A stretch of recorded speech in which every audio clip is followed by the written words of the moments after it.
Hello, नमस्कार साथियों। आप सभी का स्वागत है मेरे चैनल राधे एकेडमी पर। तो आज के इस वीडियो लेक्चर में बात करेंगे एमए दिल्ली विश्वविद्यालय हिंदी साहित्य से जो भी हमारे साथी हैं सेमेस्टर 1 में। तो सेमेस्टर 1 में साथियों का प्रश्न पत्र 103 है, भक्तकालीन हिंदी काव्य। तो इसमें हमारे जो भ्रमर गीत सार लगा हुआ है जिसका संपादन आचार्य रामचंद्र शुक्ल जी ने किया है। तो इसमें से जो भी पद हमारे संकलित पद हैं हमारे पाठ्यक्रम में, आज हम उनकी व्याख्या करेंगे इस वीडियो लेक्चर में। व्याख्या वाला जो जो पद हैं उनके बारे में हम आज बात करेंगे। ठीक है दोस्तों, तो आइए देखते हैं हम। तो दोस्तों, जैसा कि मैं बताया, जो हमारा भक्तकालीन काव्य जो पेपर है 103 भ्रमर गीत सार, जिसका संपादन आचार्य रामचंद्र शुक्ल जी ने किया है। ठीक है दोस्तों, तो इसके प्रश्न प्रारूप की जो भी चर्चा है, प्रश्न क्या क्या बन सकते हैं, उनका हमने अध्ययन कर लिया है। जो व्याख्या वाला टॉपिक रह गया था तो कुछ साथियों ने उसके लिए बोला था, तो आज हम उसी टॉपिक को देख रहे हैं।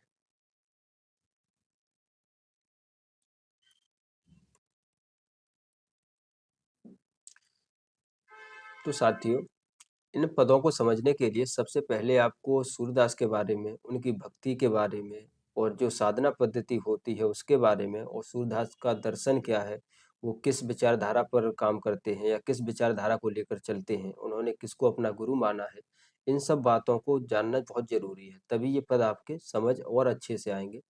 तो सबसे पहले देखिएगा दोस्तों, सबसे पहले क्या होता है कि जो सूरदास जी के गुरु हैं, तो वो वल्लभाचार्य जी को मानते हैं अपना गुरु, और उन्हीं के बाद उन्होंने अपनी भक्ति में जो परिवर्तन किया है उसी के बाद के ये पद हैं। ठीक है दोस्तों, तो सबसे पहले तो जानिए कि जो हमारी ईश्वर के प्रति जो साधना पद्धति होती है साधना पद्धति, उसकी हम बात करें तो सबसे पहले होती है साधना पद्धति। ठीक है, और साधना पद्धति क्या होती है? तो साधना पद्धति होती है कि हम ईश्वर को किन किन रूपों, किन किन साधनों के द्वारा, यानी कौन सी हम साधना करें जिसके द्वारा हम ईश्वर को पा सकते हैं। ठीक है दोस्तों, तो इसमें हमारी मुख्य रूप से 4 साधना पद्धति होती हैं। उन 4 साधना पद्धतियों को देखिए। सबसे पहले होता है हमारा ज्ञान मार्ग। ठीक है, ज्ञान मार्ग के द्वारा हम ईश्वर के समक्ष जा सकते हैं या मोक्ष की प्राप्ति कर सकते हैं। तो ज्ञान मार्ग में हमारा कौन कौन आता है? तो ज्ञान मार्ग में एक एक तो आता है जो शंकर ने अपना, शंकराचार्य ने, शंकराचार्य का दर्शन कौन सा है दोस्तों? आपको दर्शन भी ध्यान रखने हैं। मोस्टली दर्शन हमारे 5 हैं। भारतीय दर्शनों की बात करें तो उसमें से जो आस्तिक दर्शन है वो 5 दर्शन है, जिसमें सांख्य, योग, न्याय, मीमांसा और वेदांत, ये हमारे 5 दर्शन हैं। हमारा जो है वो हमें लेकर चलेंगे वेदांत दर्शन को। ठीक है, मुख्य रूप से जो वेदांत दर्शन की बात हुई है और हमारे में जो हम जिसे देख रहे हैं पाठ को, इसमें हमारा वेदांत दर्शन होगा। ठीक है, तो वेदांत दर्शन की सबसे पहले व्याख्या जब शंकराचार्य ने की है, जिसे हम अद्वैत वेदांत के नाम से जानते हैं, शंकराचार्य ने इसकी व्याख्या की है अद्वैत अद्वैत वेदांत। ठीक है, तो अद्वैत वेदांत को जब शंकराचार्य ने बताया तो उन्होंने ईश्वर को पाने के लिए जो ज्ञान मार्ग बताया है, ठीक है, कि ज्ञान मार्ग के द्वारा हम ईश्वर को प्राप्त कर सकते हैं। ठीक है, तो एक साधना पद्धति हुई हमारी ज्ञान मार्ग की, लेकिन ये आम जन के लिए सुलभ नहीं है, क्योंकि आम जन के लिए इतना ज्ञान प्राप्त करना, फिर काम वगैरह भी देखना, तो ये सब उनके लिए सहज नहीं था। तो फिर जो हमारा दूसरा है वो है योग मार्ग। ठीक है, जो दूसरा आता है वो है हमारा योग मार्ग। योग मार्ग कौन सा है? तो ये योग मार्ग वो वाला है जो अब आदिकाल में आपने देखा होगा। आदिकाल में जो हठ योग साधना पद्धति है और ये सब है, वो हमारा योग मार्ग में आता है। ठीक है, फिर तीसरी साधना पद्धति है वो है हमारी कर्म मार्ग। ठीक है, कर्म मार्ग में क्या क्या आता है? तो कर्म मार्ग में आप समझ लीजिए कि जिस प्रकार से अनुष्ठान है, आडंबर है, इन सभी लेकर लेकर जो लोगों को चलते हैं कि इतना कर लेंगे तो हमें ईश्वर की प्राप्ति हो जाएगी या मोक्ष मिल जाएगा, स्वर्ग मिल जाएगा, तो वो लोग कर्म मार्ग की ओर जाते हैं। ठीक है, फिर जो नेक्स्ट मार्ग है वो है भक्ति मार्ग। ठीक है, तो जो भक्ति मार्ग है दोस्तों, ये शायद आपको समझना जरूरी है, और समझ लिए अगर आप ये समझ लोगे तो फिर आपको जो पाठ की व्याख्या है वो बहुत अच्छे से समझ आएगी। तो एक बार से आप समझ लीजिए तो फिर आपको रटना नहीं पड़ेगा, आप जो भी आंसर होगा उसे आप स्वयं कर देंगे। ठीक है, तो आंसर को अपने हिसाब से बनाना सोचिए, रटने से कुछ नहीं होगा। तो जो भक्ति मार्ग है, भक्ति मार्ग में क्या है? तो दोस्तों, भक्ति मार्ग में है कि ईश्वर से प्रेम करेंगे हम। ठीक है, तो भक्ति मार्ग को जो लोग लेकर जो लोग चलते हैं, वो ईश्वर से अपना प्रेम करते हैं। अब वो प्रेम किन रूपों में होगा? या तो वो ईश्वर को अपना बच्चा मानेंगे, या दोस्त मानेंगे, या प्रेमिका मानेंगे, ठीक है? बच्चा मानेंगे, या दोस्त मानेंगे, या प्रेमी मानेंगे, ठीक है? तो इन सब में जो सूरदास जी हैं, वो किसको लेकर चलते हैं? तो अगर आप सूरदास की भक्ति की बात करोगे, तो भक्ति हमारी वैसे 9 प्रकार की होती है, लेकिन जो सूरदास की भक्ति है, वह कौन-सी भक्ति है? तो वह सख्य भक्ति है, ठीक है? तो सूरदास अपनी सख्य भक्ति को लेकर चलते हैं, ठीक? ये बात आपको इतनी स्पष्ट हुई। तो इन सभी बातों को लेकर चलने के बाद जो मुख्य रूप से दर्शन चलता है, वह कौन-सा चलता है? सूरदास के यहाँ दर्शन तो वह है जो अद्वैतवाद की जो शंकराचार्य ने अपनी विचारधारा प्रस्तुत की, तो इसका जो पहला इसके विपरीत में इसका इसके खंडन करने के लिए वेदांत के अंदर एक और शाखा चली, जो रामानुजाचार्य की थी, जो जो विशिष्ट दर्शन के साथ मानी जाती है। फिर जो सूरदास की है, वह है वल्लभाचार्य का दर्शन, ठीक है? वल्लभाचार्य का दर्शन कौन सा है? तो वह है विशिष्टाद्वैतवाद, ठीक है?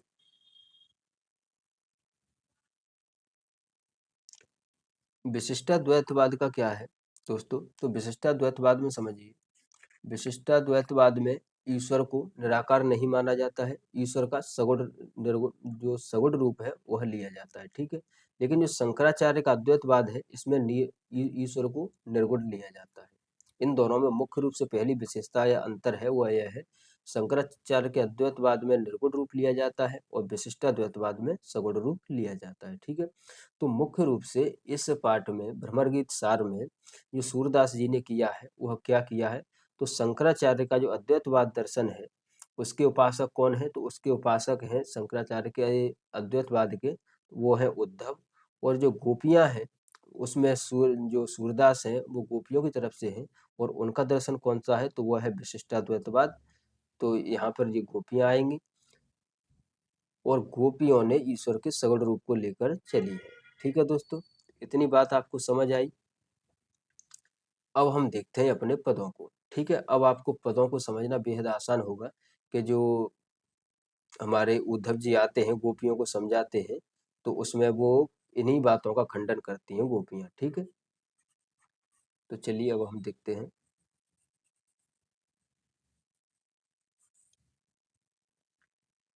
तो सबसे जो पहला पद है हमारा, उसे देखिए आप दोस्तों। एक बात मैं आपको बता दूं, आपको अगर ये पद हो, तो आप इन पदों को साथ में लेकर के बैठिए, और साथ ही कॉपी पेंसिल लेके बैठिए, तो आपको व्याख्या और ज़्यादा समझ आएगी, और बहुत अच्छे से आपको पद आपके दिमाग में सेट हो जाएंगे, ठीक है? तो सबसे पहले देखते हैं, हम पद की तरफ चलते हैं। जो पद संख्या 3 है हमारा, कि तबहि उपसंगत आए गए, सखा सखा कुछ अंतर नाही, भर भर अंक लये, अति सुंदर तन श्याम सरीखो देखत हर पछताने, ऐसे को वैसी बुद्धि होती ब्रज पठवे तब आने, या आके रस काव्य प्रकाशे जोग बचन प्रगटावे, सूर ज्ञान दृढ़ या के हृदय जुवतन जोग सिखावे।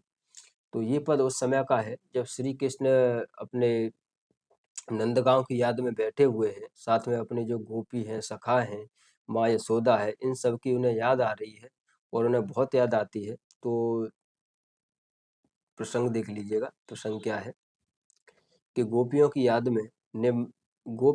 में निमग्न श्री कृष्ण उनका समाचार प्राप्त करने के उद्देश्य से किसी को वहां भेजना चाहते हैं। उसी समय उद्धव जी पहुंचे हैं, और सूरदास ने इसमें श्री कृष्ण और उद्धव के व्यक्तित्व की विशेषताओं का सजीव एवं यथार्थ चित्रांकन किया है, ठीक है दोस्तों? तो जैसा कि मैंने बताया, कि जो कृष्ण है, वो गोपियों की याद में और साथ ही ब्रज की याद में बैठे हुए हैं। तो वो चाह रहे हैं कि कोई ऐसा यहाँ पर मित्र मिले, जो वहाँ पर ब्रज में जाए और उन सबको समझाए कि श्री कृष्ण जल्दी ही आएंगे, ठीक है? तो इस अवस्था में श्री कृष्ण बैठे हुए हैं, तभी उद्धव उनके पास आते हैं। तो फिर श्री कृष्ण कहते हैं कि चलो उद्धव को ही भेजते हैं। और वो उद्धव को क्यों भेजना चाहते हैं? क्योंकि उद्धव एक प्रकार से पंडित हैं, पढ़े लिखे हुए हैं, तो यह उन लोगों को समझा देंगे, ठीक है? तो देखिए, कि तबहि उपसंगत आए गए, यानी उपसंगत यहाँ किसे बोला गया है? तो ये उद्धव को बोला गया है, ध्यान रखना। उपसंगत कब किसे बोला गया, तो उद्धव को बोला गया है। उपसंगत उद्धव जी। अब मैंने शब्दार्थ भी दिए हैं तो इन पर भी ध्यान दे लीजिएगा। फिर है कि सखा सखा कुछ अंतर नाही, भरे भरे अंक लिए। यानी जो उद्धव और जो श्री कृष्ण है वो आपस में मित्र हैं, तो उन दोनों आपस में अंक लय यानी गोद में भरे भरे अंक लय, यानी आपस में उन्होंने मिलना किया। अति सुंदर तन श्याम सरीखो देखत हरि पछताने। यानी जो उद्धव है वह उन्हीं की तरह है, श्री कृष्ण की तरह। ऐसे को वैसी बुद्धि होती ब्रज पटभय तब आने। यानी श्री कृष्ण सोच ही रहे थे कि किसी को ब्रज हमें भेजना है, लेकिन उसी समय जो उद्धव जी हैं वह आ गए हैं। ठीक है। या आगे रस काव्य प्रकाश है जोग वचन प्रगटावे। और जो उद्धव जी हैं वो रस काव्य तो नहीं देते हैं, वो तो अपना जो योग दर्शन है उसी की उन्हीं वचनों को देते हैं। सूर ज्ञान दृढ़ आगे हृदय जुवतन जोग सिखावे। यानी हृदय के आगे जो अपना जो उद्धव है वो अपने योग का जो प्रचार करते हैं, यानी योग की बातें करते हैं, तो ये सही है कि उन लोगों को समझाने के लिए। ठीक है। तो संदर्भ देख लीजिएगा। संदर्भ आपको किस प्रकार लिखना है, तो कि प्रस्तुत हिंदी की भक्तकालीन कृष्ण काव्य धारा के प्रतिनिधि कवि सूरदास के पदों के संग्रह भ्रमर गीत सार से लिया गया है, जिसका संपादन आचार्य रामचंद्र शुक्ल द्वारा किया गया है। दोस्तों एक बात आप ध्यान रखना, व्याख्या करते समय संदर्भ और प्रसंग ये आपको मुख्य रूप से सही से लिखने हैं। अगर आपकी व्याख्या में थोड़ा भी हेरफेर होता है तो वो चल जाती है। संदर्भ, प्रसंग और अंत में जो आप विशेष देंगे, ये 3 चीजें आप अगर सही से लिखते हैं तो निश्चित रूप से आपको जो अंक हैं वो अच्छे मिलेंगे। ठीक है। तो व्याख्या देख लीजिए इस पद की। इस पद की व्याख्या है कि ब्रज की स्मृतियों में लीन श्री कृष्ण किसी को वहां समाचार लाने भेजना चाहते थे, तभी वहां उद्धव पधारे। दोनों ही मित्रों श्री कृष्ण एवं उद्धव जी में कोई अंतर नहीं है, दोनों प्रफुल्लित होकर परस्पर गले लगकर मिले। उद्धव जी का शरीर भी श्री कृष्ण के समान ही अत्यंत सुंदर है, अर्थात वे भी श्याम वर्ण और आकर्षक है।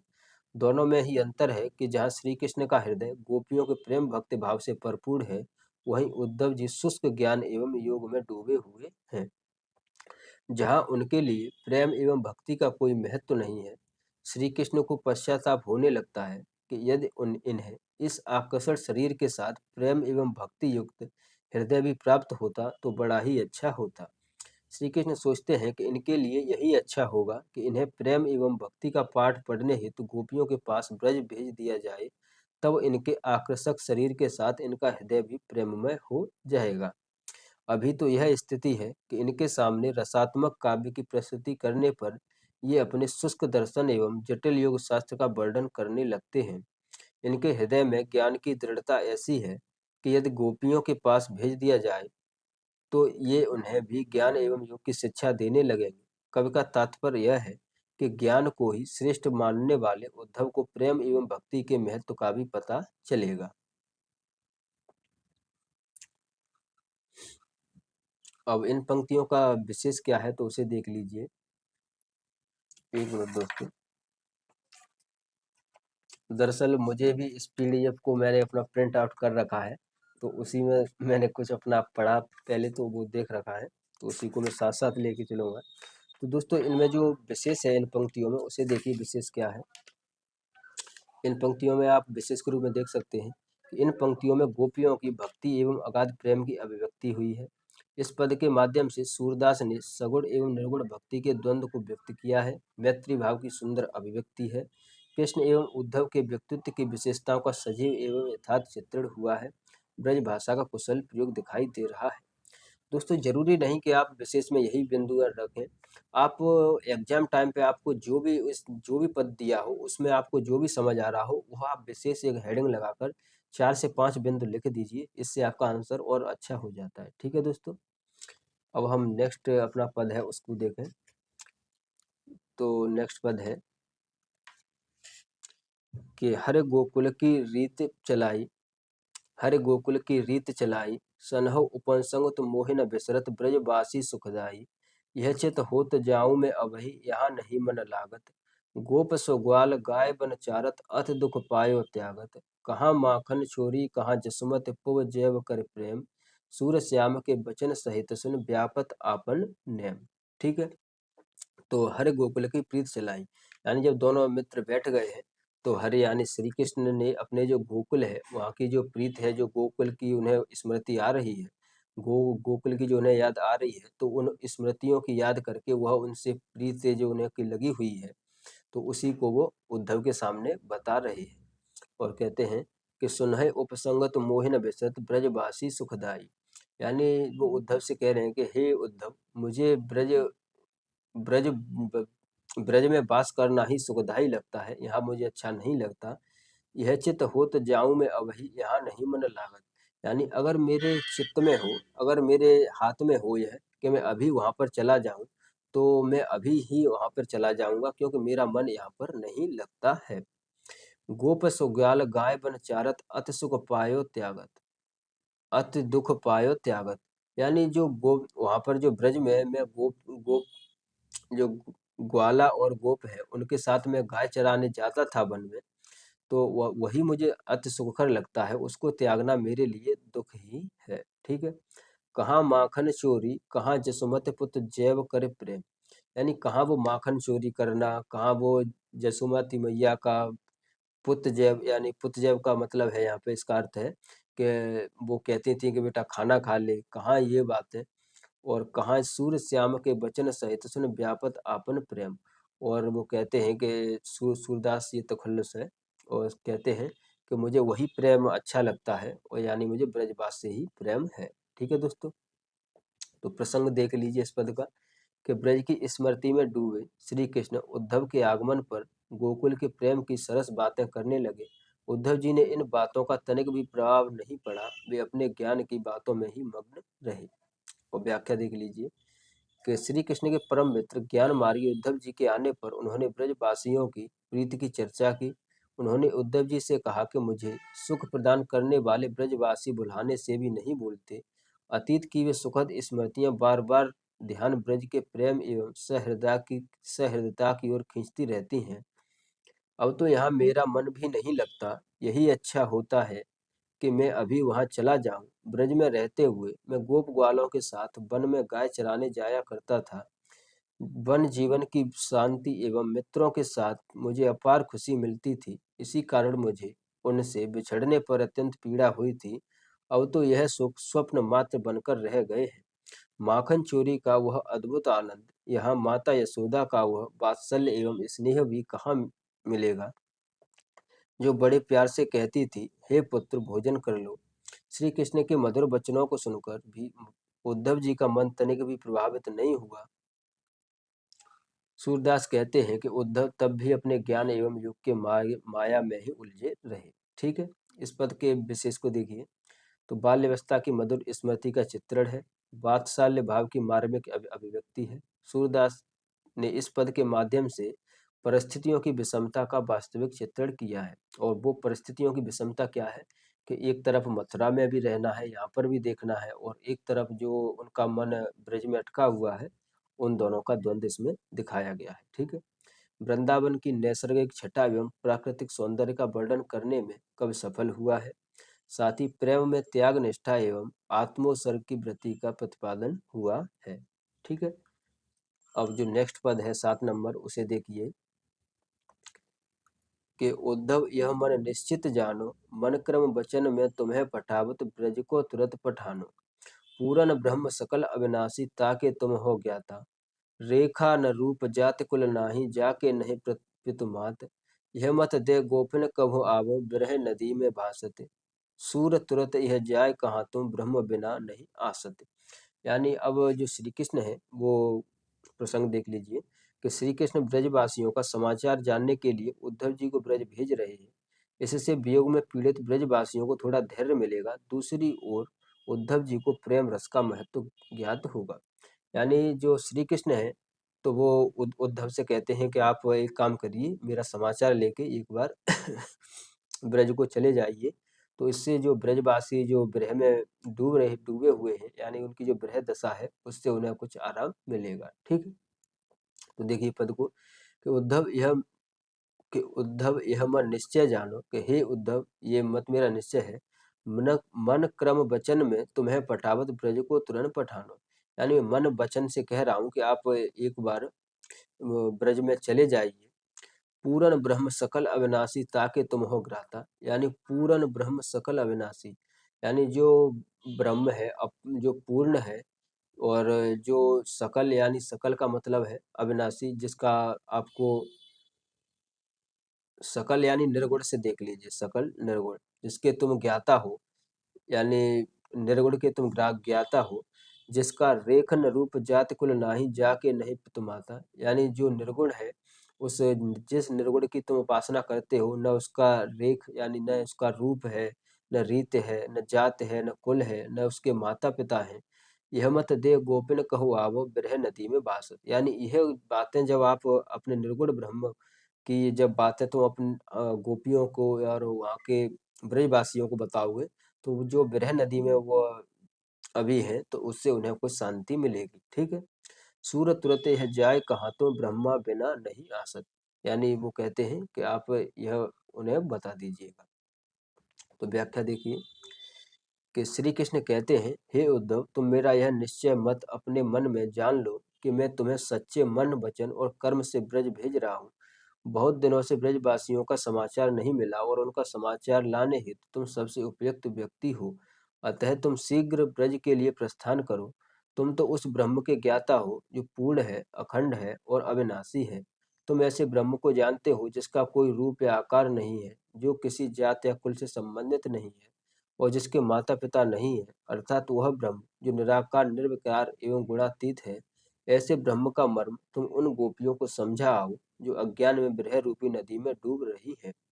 अतः इस कार्य के लिए शीघ्र जाकर तुम उन्हें यह ज्ञान दे आओ कि ब्रह्म का ज्ञान ही उन्हें सांसारिक बंधनों से मुक्ति दिला सकता है।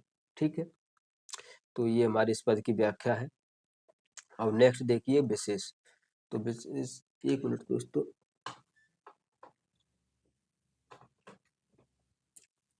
हाँ, विशेष में देखिए, तो इस पद में निर्गुण की तुलना में सगुण की महत्ता का प्रतिपादन किया गया है। प्रेम लक्षणा भक्ति की सूक्ष्मता एवं गहराई का चित्रण हुआ है। कृष्ण की वियोग विह्वलता का मार्मिक अंकन हुआ है। विरह नदी में भाषत पंक्ति में रूपक अलंकार है। ठीक है। अब नेक्स्ट पद है हमारा, वह है कि पथिक संदेशो कहियो जाए, आवेंगे हम दोनों भैया मैया जन अकुलाय। या को बिगुल बहुत हम मान्यो जो कहीं पठियो दाय। कहाँ लो कीर्त मानिए तुमरो बड़ो कियो पै प्याय। कहियो जाय नंद बाबासो अरु गहे पकड़ियो पाए। दो दुखी होन नहीं पावे धूमर दोहरी गाय। यद्यपि मथुरा विभव बहुत है तुम बिन कछु न सुहाय। सूरदास ब्रजवासी लोगन भेंट हृदय जुड़ाए। ठीक है। तो इस प्रसंग में क्या है, इसका प्रसंग देख लीजिए कि श्री कृष्ण अपना संदेश ब्रज भेज रहे हैं। इस संदेश में वे माता यशोदा तथा पिता नंद को यह संदेश दे रहे हैं कि मथुरा के वैभव के बावजूद वे उन्हें ही याद करते हैं। ठीक है। अब देखिए आप पद को कि पथिक संदेशों कहियो जाए, यानी जो श्री कृष्ण उद्धव को संदेश वाहक बना रहे हैं, तो उनसे कहते हैं कि हे उद्धव, तुम जाकर उनसे कहना कि आवेंगे हम दोनों भैया मैया जन अकुलाय, यानी जो माँ यशोदा है उनसे जाकर कहना आप कि हम दोनों भाई यानी कृष्ण और बलराम हम दोनों लोग आएंगे। या को बिगुल बहुत हम मान्यो जो कहीं पठियो धाय, यानी जो इसे मानना, इसे देखना कि या को बिगुल बहुत हम मान्यो जो कहीं पठियो धाय, यानी जो माँ यशोदा ने अपने संदेशे में अपने को धाय माता कहा है, उससे हमें बहुत ही, हमें और माँ देवकी को यह अच्छा नहीं लगा, क्योंकि धाय तो सेविका होती है और आप तो माँ हो। आप तो आपने तो मेरा बहुत ख्याल रखा है, तो आप ये शब्द का प्रयोग न करें अपने लिए कि आप मेरी धाय माता हो। ठीक है। कहलो कीर्त मानियो तुम्हारी बड़ों कियो पै प्याय, यानी तुम्हारी कीर्त में ही मैं बड़ा हुआ और आपकी हर बात मैंने मानी और आप ही मेरे बड़े हो। ठीक है। कहियो जाय नंद बाबासो अरु गहे पकड़ियो पाए, यानी जो नंद बाबा हैं उनसे जाकर कहना कि उनको भी मैं प्रणाम करता हूँ। अरु गहे पकड़ियो पाए, यानी उनके मैं पैरों पड़ता हूँ, यानी उन्हें मैं प्रणाम करता हूँ।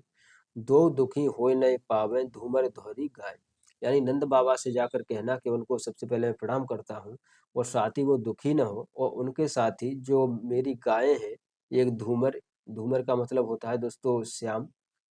यहाँ पर दिया हुआ है कि धूमर का मतलब होता है धुएं के रंग जैसा, यानी श्याम वर्ण, यानी काली गाय, और धौरी यानी जो उज्जवल वर्ण की है यानी सफेद। तो जो मेरी एक काली और एक सफेद गाय है वह भी दुखी न होवे। यद्यपि मथुरा वैभव बहुत है, तुम बिन कछु न सुहाए।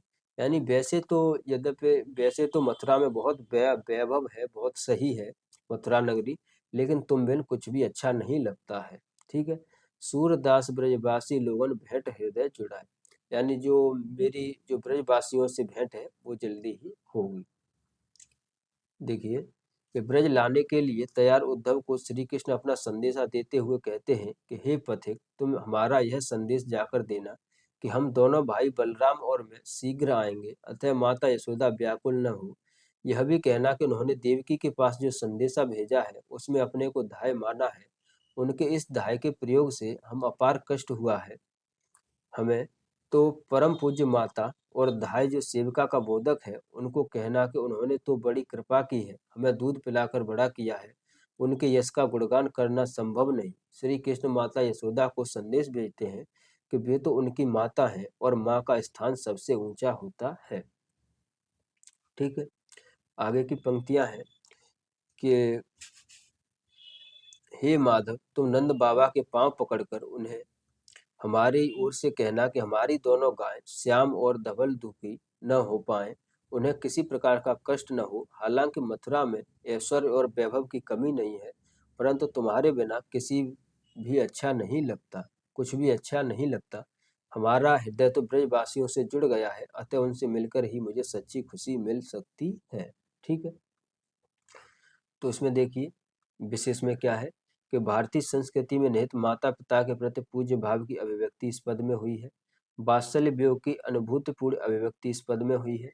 सूरदास ने वात्सल्य वियोग वर्णन में प्राकृतिक उपादानों का वर्णन उद्दीपन विभाव के रूप में किया है। ग्राम्य जीवन के प्रति कृष्ण के लगाव एवं प्रेम को व्यक्त किया है। ठीक है। अब नेक्स्ट पद है हमारा 11, वो देखिए कि उद्धव मन अभिलाष बढ़ायो, जदप जोग जान जिय साचो, नयन आकाश चढ़ायो। नारिन पे मूको पटवत हो, कहत सिखावन जोग। मन ही मत अब करत प्रशंसा है मिथ्या सुख भोग। आयुष मान लियो सिर ऊपर, प्रभु आज्ञा परमान। सूरदास प्रभु पठवत गोकुल, मैं क्यों कहीं आन। यानी जो उद्धव, इस प्रसंग में देखिए इसका प्रसंग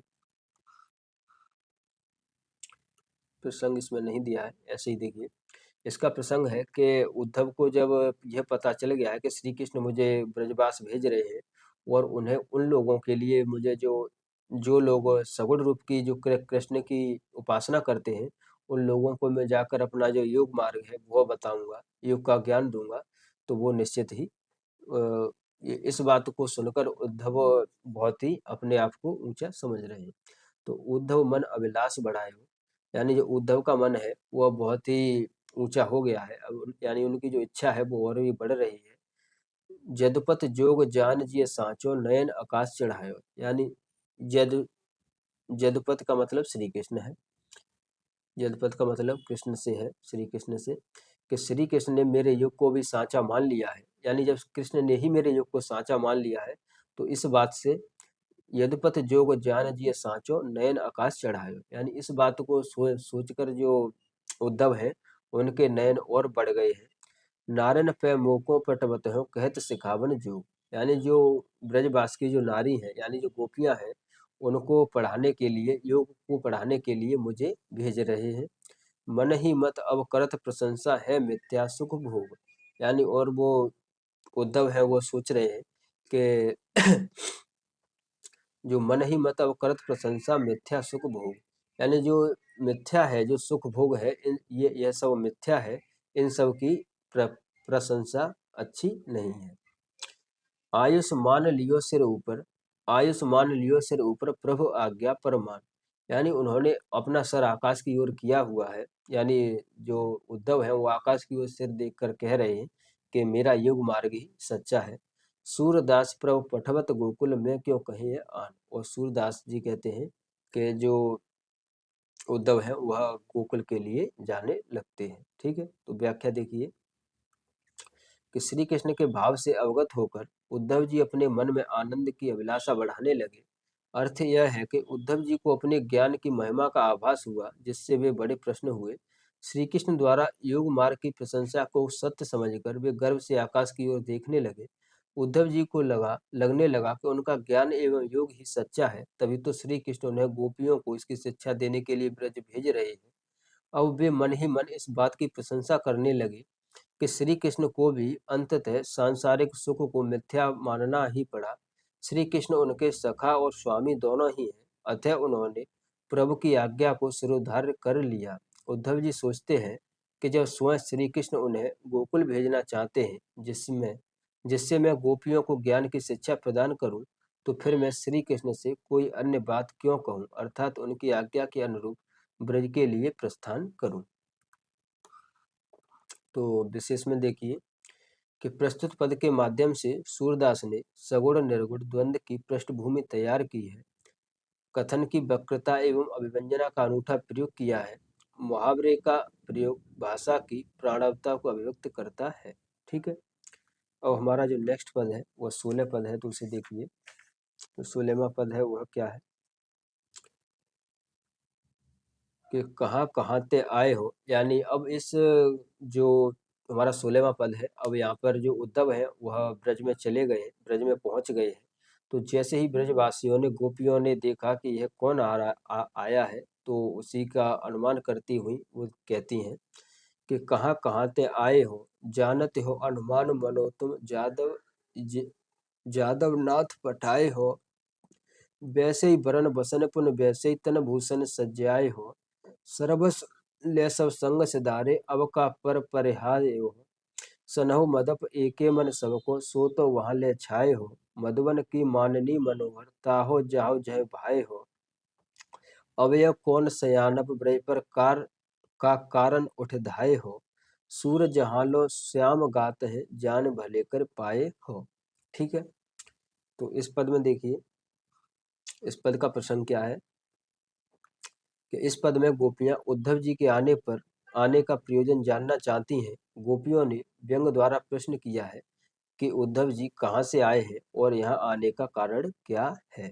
ठीक है। तो देखिए पद को हम देखते हैं कि कहाँ कहाँ से आए हो, यानी जब उद्धव जी को उन्होंने देखा तो वो आपस में बातें कर रही हैं कि ये कहाँ से आए हैं और कौन है।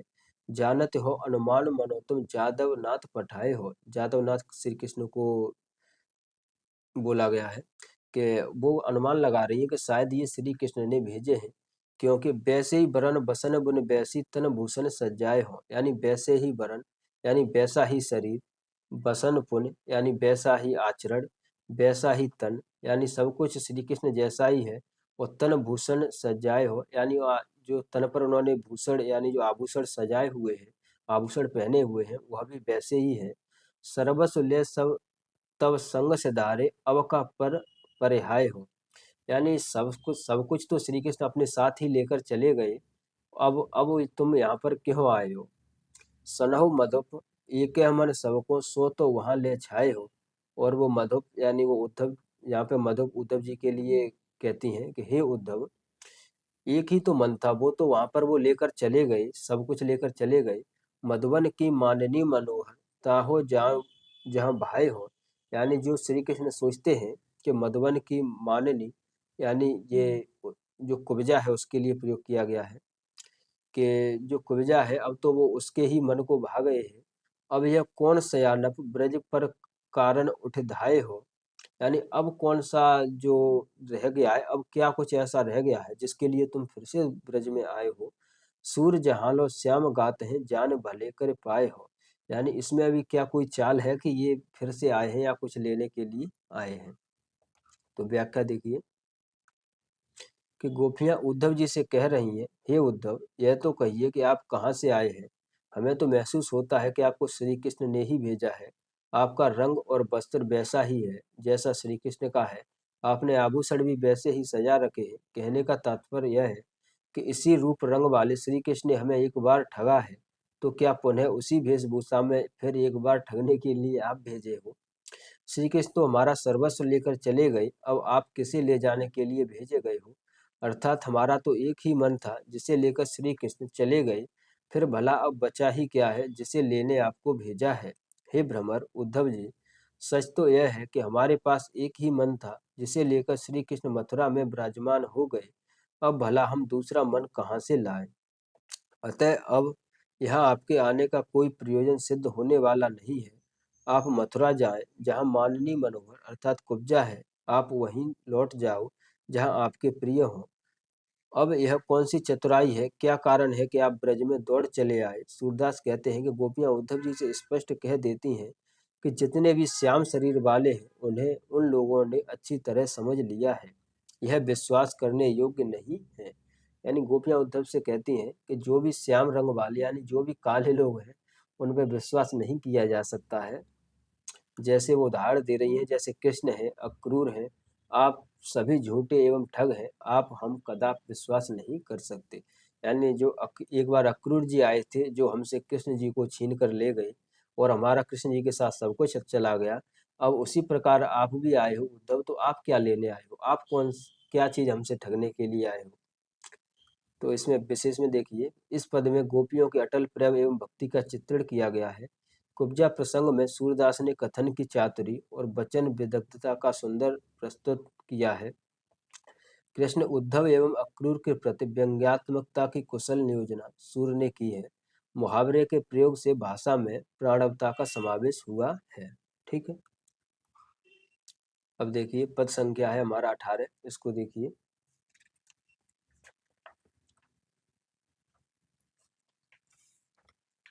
हम सो कहत कौन सी बातें सुन ऊधो, हम समझत नाही फिर पूछत हैं ताते। को नृप भयो कंस किन मोर्य, को वसुदेव सुत आहे। यहाँ हमारे परम मनोहर जीवित मुख चाहे। दिन प्रति दिन प्रति जात सहज गोपाचर, गोप सखाले संग। बासर रगर रजनी मुख आवत, करत नयन गति पंग। को व्यापक पूरन अविनाशी, को विद वेद अपार। सूर वृथा बकबात करत हो, या ब्रज नंद कुमार।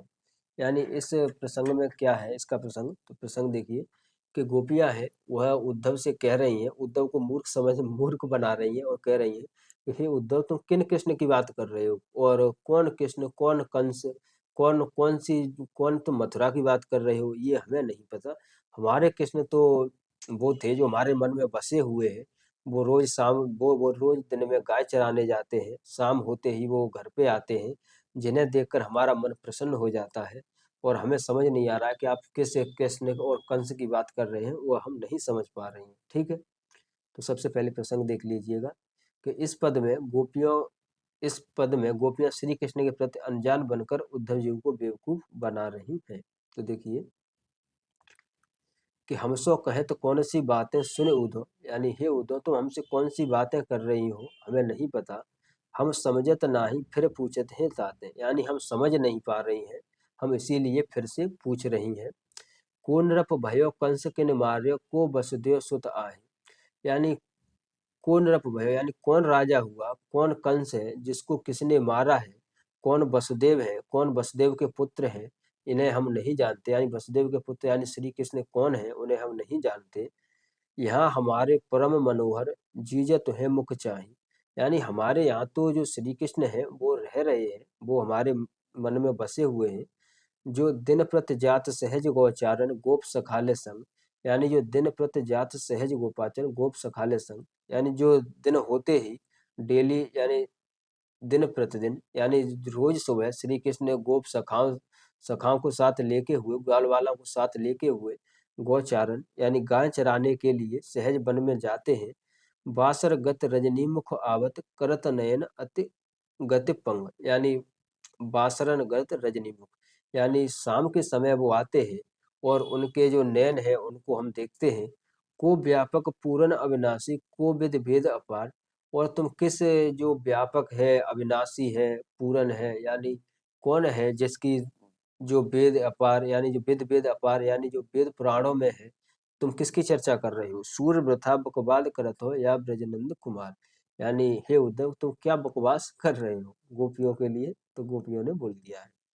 तो व्याख्या देखिए कि गोपियां उद्धव से कहती हैं, हे उद्धव तुम हमसे किन के बारे में बता रहे हो, हम कुछ समझ नहीं पा रहे हैं। अतः तुमसे पुनः पूछते हैं कि मथुरा में कौन राजा बना और किसने कंस को मारा, यह वसुदेव का पुत्र कौन है, इन्हें हम नहीं जानती। कहने का अर्थ यह है कि तुम जो हमें बता रहे हो कि वसुदेव का पुत्र श्री कृष्ण है जिसने कंस का वध किया है और वे मथुरा के राजा हैं, ऐसे तो किसी श्री कृष्ण को हम गोपियां नहीं पहचानती हैं।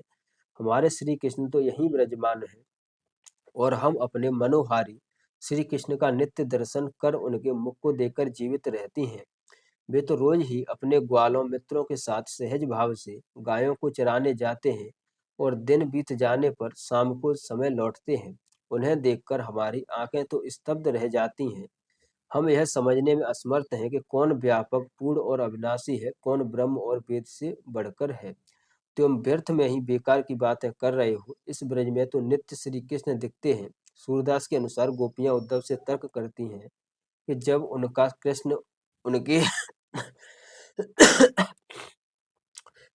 कृष्ण उनके मन में ही बस चुका है तो फिर वे किसी अन्य श्री कृष्ण की बातें क्यों सुने। और उद्धव के ज्ञान की बातें भी गोपियों के किसी काम की नहीं। विशेष में देखिए कि व्यंग एवं वक्रता का परिष्कृत रूप है जिसमें निर्गुण ब्रह्म की कांट छांट बड़ी कुशलता से की गई है। गोपियों की मनोदशा एवं उनके अक्षम्य प्रेम का चित्रण हुआ है।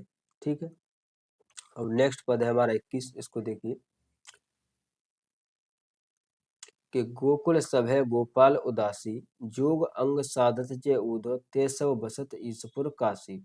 जदप हर हम तज अनाथ कर तदप हरत चरनान राशि रस राशि। अपनी शीतल ताहिन छाड़त यद्यप है सस राहु गरासी। का अपराध जोग लिख पठवत प्रेम भजन तज करत उदासी। सूरदास ऐसी को बिरहन मागत मुक्त तजे गुण राशि। यानी इस पद के माध्यम से जो गोपियां हैं वो उद्धव से कह रही हैं कि उद्धव को समझाती हैं और उनके जो निर्गुण ब्रह्मा की उपासना का जो संदेश लेकर वो आए थे उसकी ओर वो बात करती हुई कहती हैं कि गोकुल सब गोपाल उदासी, कि हे उद्धव, गोकुल में सभी को सब कुछ उदास है, यानी सभी लोग उदास हैं। जोग अंग साधत जे उदो ते सब बसत ईसपुर बासी। यानी जो लोग योग अंग साधते हैं, यानी जो लोग योग साधना करते हैं, जो लोग योग में विश्वास रखते हैं, वो सब तो बसत ईश्वर काशी, यानी वो सब ईश्वर यानी जो भगवान शिव की नगरी है काशी, वो तो सब वहां पे रहते हैं। क्योंकि जो नाथ पंथ का गढ़ माना जाता है वो काशी ही माना जाता है। तो गोपियां कहती हैं कि जो तुम हमें सिखा रहे हो योग, यहाँ पे ये ऐसा सीखने वाला कोई नहीं है और इसे अगर आपको सिखाना है तो आप अपने ईश्वर काशी में जाओ, उसे मानने वाले तो वहीं पर है जो शिव की नगरी है। जदप हरे हम तज अनाथ करे तदप रहित चरणन रस राशि। यानी जो हमारे हरे हैं, यानी जो हमारे ईश्वर हैं, हमारे श्री कृष्ण हैं, उन्होंने हमें अनाथ कर दिया है और हम उनके चरणों की रस राशि यानी दासी हैं। अपनी शीतलताएं न छाणत यद्यप है सस्य राहु गरासी। यानी गोपियां कहती हैं कि जिस प्रकार जो सस यानी चंद्रमा है वह राहु के जो राहु लग जाता है तो राहु में जिस प्रकार चंद्रमा छिप जाता है, उसी छिप जाने के बाद भी चंद्रमा अपनी शीतलता नहीं छोड़ता, उसी प्रकार श्री कृष्ण हमें छोड़कर चले गए हैं तो क्या हुआ, लेकिन हम उनकी भक्ति को नहीं छोड़ेंगे। का अपराध जोग लिख पठवत प्रेम भजन तज करत उदासी। यानी इसमें कहाँ बुराई है, यानी भाई कम से कम हमें इतना तो करने दो कि हम जो ईश्वर की प्रेम भक्ति कर रही हैं उनकी विरह में है तो हमें उसी में उदास रहने दो। अब तुम ये क्यों कह रहे हो कि हम योग सीखो तुम और ब्रह्मा की उपासना करो। सूरदास ऐसी को बिरहत मांगत मुक्त तजे गुण राशि। यानी हमें इससे मुक्ति नहीं चाहिए, हम उसी में अपने सही है, हम उनकी जो गुणगान कर रहे हैं और विरह में रह रहे हैं, इसी में हम सही हैं।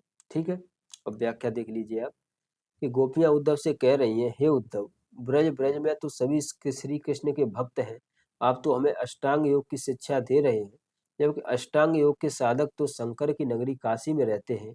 व्यंग्यार्थ यह है कि जो शिक्षा आपको काशी में देनी चाहिए वह शिक्षा आप कृष्णोपासक स्थली ब्रज में देने चले आए हैं, जबकि इस निर्गुण उपासना को समझने वाला कोई यहाँ पर है नहीं। यद्यप श्री कृष्ण हमें त्याग कर अनाथ कर दिया, फिर भी हम आनंद में पगी हुई हैं, उनके चरणों में समर्पित हैं। हम वैसे ही प्रभु के चरणों में आनंद में डूबी रहती हैं जैसे राहु द्वारा ग्रसित होकर भी चंद्रमा अपनी शीतलता नहीं छोड़ते। हम यह समझ नहीं पा रहे हैं कि हमसे ऐसा क्या अपराध हो गया है जो श्री कृष्ण हमें अपने स्नेह बंधन से दूर करने के लिए योग की शिक्षा लेकर हमारे पास भिजवाते हैं, ताकि हम प्रेम भजन त्याग कर मोक्ष प्राप्ति की इच्छा करें। जैसे माला में पिरोए बिना मोतियों की शोभा नहीं होती, उसी प्रकार श्री कृष्ण की भक्ति से दूर होकर मोक्ष संभव नहीं। ठीक है, अब देख लीजिए इस पद की व्याख्या के जो विशेष है वह देखिए कि पद में व्यंग एवं वक्रता का परिष्कृत रूप दिखाई देता है, जिसके द्वारा निर्गुण ब्रह्म की काट जाट बड़ी कुशलता से की गई है। सूरदास की वाग वैदिकता की सुंदर अभिव्यक्ति इस पद में हुई है। योग साधना के स्थान पर प्रेम एवं भक्ति की महत्ता का प्रतिपादन किया गया है। श्लेष एवं काव्योक्ति अलंकार का सुंदर प्रयोग है। योग के 8 नियम को बताया गया है कि यम, नियम, आसन, प्राणायाम, प्रत्याहार, धारणा, नियम और समाधि। ठीक है, अब नेक्स्ट पद है हमारा 22। उस 22वें पद को देखिएगा कि जीवन मुह चाही को नीको, दरस परस दिन रात कीरत, कान प्यार पे पीको। नयन मूंद मूंद किन देखियो, बांध्यो ज्ञान पोथी को, आंखें सुंदर श्याम मनोहर, और जगत सब फीको। सुनो जोग का को ले कीजे, जहाँ ज्ञान ही जो को, खाटी मही नहीं रुच मानो, सूर खबय है घी को। खबय है घी को, यानी इस प्रसंग में देखिए कि जो गोपियां हैं इस प्रसंग में, कि इस पद में गोपियां असूया संचारी भाव के अंतर्गत कुब्जा के प्रति व्यंग गर्भित शैली में अपनी ईर्ष्या का भाव व्यक्त करती हैं। यानी जो गोपियां हैं इस पद में, जो उनकी जो कृष्ण है वो मथुरा में है, और उनकी प्रीति जब उनको जो कुब्जा के साथ हो जाती है, यानी कुब्जा से जब श्री कृष्ण बोलने लगते हैं, तो ये बात जब गोपियों को पता चलती है, तो यही बात वो उद्धव से कह रही हैं कि जीवन मुँह चाही को नीको, यानी मुँह चाही इसे किसे बोला है, तो वो कुब्जा के लिए बोला है कि हमसे अच्छा जीवन तो मुँह चाही कुब्जा का ही है। नीको दरस परस दिन रात करत है, कान प्यार पी को, यानी जो दिन दरस परस यानी उनका स्पर्श और उनके दर्शन जो दिन रात करती है, जो हमारे काना पिया है उनका ही जो दर्शन है वो करती है। नैनन मूंद मूंद किन देखियो, बंध्यो ज्ञान पोथी को, यानी और कहती है कि हे उद्धव, तुम जो हमें योग की शिक्षा दे रहे हो, इसमें हम आंखें मूंद भी लें। नैनन मूंद मूंद किन देखियो, यानी आंखें मूंद मूंद कर हम भी देखें तो किसे देखें, उसमें कोई आना भी तो चाहिए भाई, किसी का रूप वो तो होना चाहिए, ऐसे हम किसे देखें। जो तो हमें ज्ञान की पोथी पढ़ा रहे हो कि तुम नैन मूंद के वो करो, योग साधना करो, तो उसमें हम वो कर लेंगे, लेकिन उसमें आएगा कौन। आंखें सुंदर श्याम मनोहर, और जगत सब फीको, और आवेंगे हमारे वही श्याम सुंदर मनोहर, और जगत हमारे लिए सब फीका है। सुनो जोग का को काले कीजो, जहाँ जान ही जी को, यानी ऐसे जी की जान लेने वाले योग को अगर हम ले भी ले तो वो हमारे किस काम का। खाटी मही नहीं रुच मान्यो, सूर खबय है घी को, यानी ऐसी हम कोई उपासना नहीं करना चाहते। तो व्याख्या में देखिए कि गोपियां उद्धव के समक्ष अपनी बात रखती हैं। हे उद्धव, सच कहिए तो जीवन श्री कृष्ण की चहेती का अच्छा है, जो दिन रात अपने प्रियतम श्री कृष्ण के शरीर का स्पर्श और दर्शन करती हैं। अर्थात वह तो सौभाग्यशाली है, जबकि हम लोग इन दोनों ही सुखों से वंचित हैं। आप भले ही आंखें बंद करके पुस्तकों में सीमित ज्ञान को आधार बनाकर ब्रह्म का साक्षात्कार करने का प्रयास करें, परंतु यह असंभव है। कहाँ प्रत्यक्ष अनुभूति और कहाँ पुस्तकी ज्ञान, भला दोनों में क्या समानता। हमारे लिए तो सुंदर एवं मन को हरने वाले श्री कृष्ण के सामने सारा संसार ही नीरज जान पड़ता है। सुनिए, हम योग को लेकर क्या करेंगे। जहाँ प्राणों की हानि होती है, श्री कृष्ण के भक्ति रस में जो डूब गया, उस योग साधना जैसे नीरस मार्ग की भला क्या आवश्यकता। घी खाने वाले को मट्ठा अच्छा लग सकता है, हमारे लिए तो श्री कृष्ण ही भक्ति ही काफी अच्छी है। ठीक है, तो विशेष देखिए इसमें कि योग साधना के स्थान पर प्रेम की महत्ता का प्रतिपादन किया गया है। सूरदास ने इस पद के माध्यम से सगुण एवं निर्गुण के वैमनस्य का निरूपण करते हुए सगुण की श्रेष्ठता का प्रतिपादन किया है। व्यंग्यावृत्तियों के माध्यम से विरह की मार्मिक अभिव्यक्ति हुई है। खाटी मही देखो में लोकोक्ति अलंकार है। ब्रज भाषा के साथ साथ फारसी शब्द ज्ञान का भी प्रयोग किया गया है। ठीक है दोस्तों, आप इन पदों को इस प्रकार से पढ़ लीजिए, तो ये पद निश्चित ही आप लोग को समझ आएंगे। अगर फिर भी आपको नहीं आते हैं तो एंड में, वीडियो के एंड में मैं आपको एक बात और बताऊंगा, जिससे आपका पद और, अगर सूरदास के इस भ्रमर गीत साथ से कोई भी पद आता है तो आपको किस प्रकार से लिखना है, तो एक मैं आपको मॉडल भी बताऊंगा, तो वो बहुत और अच्छा होगा आपके लिए। ठीक है, जो जिसके कुछ भी ना समझ आ रहा हो वह देख ले और उसी प्रकार से लिख दे, तो शायद उसके भी अच्छे नंबर आएंगे। ठीक है, तो अब हम 24 नंबर जो पद है हम आप उसको देखते हैं कि आए जोग सिखावन परमारथी पुनरानन लादे जो बनजारे टाणे, हमारी गतिपति कमल नयन की जोग सिखे थे राणे, कहो मदप कैसे समाये एक म्यान दो खाणे, कहूँ सठपद कैसे खेत हे हाथ के संग गाणे, काकी भूख गई बयारे बक बिना दूध घृत भाणे, काहे को झालाले मिलवत कौन चोर तुम डांडे, सूरदास तीनों नहीं उपजत धनिया धान कुमाड़े। यानी इस पद में जो गोपियां हैं उसका प्रसंग है कि प्रस्तुत पद में गोपियां उद्धव के ज्ञान का उपहास कर रही हैं। गोपियां उद्धव को अव्यवहारिक मान रही हैं, जो सिर्फ ज्ञान का भार डोर रहे हैं। यानी इस पद में गोपियां उल्टा अब उद्धव है, उद्धव आए तो थे कि गोपियों को चलो वो सिखावेंगे अपना युग, और इसमें गोपियां उल्टा अब उन्हीं को भक्ति सिखाने लगी हैं। ठीक है, भक्ति और प्रेम को अब वो उद्धव को पढ़ा रही हैं, और उद्धव चुपचाप अब बैठे हैं कि आने दो भाई, अब तुम ही पढ़ाओ। तो देखिए कि आए जोग सिखावन पन परमारथी पुरानानन लादे जो बंजारे टाणे। यानी हे उद्धव, तुम जो बंजारे की तरह, जैसे बंजारा अपना सामान लादे हुए जाता है बेचने के लिए, उसी प्रकार जो तुम अपना योग का सामान पोथी पत्रा जो पढ़कर ज्ञान हमें पढ़ाने के लिए आए हो, तो सुनो कि हमारी गतिपति कमल नयन की जोग सिखेते आने।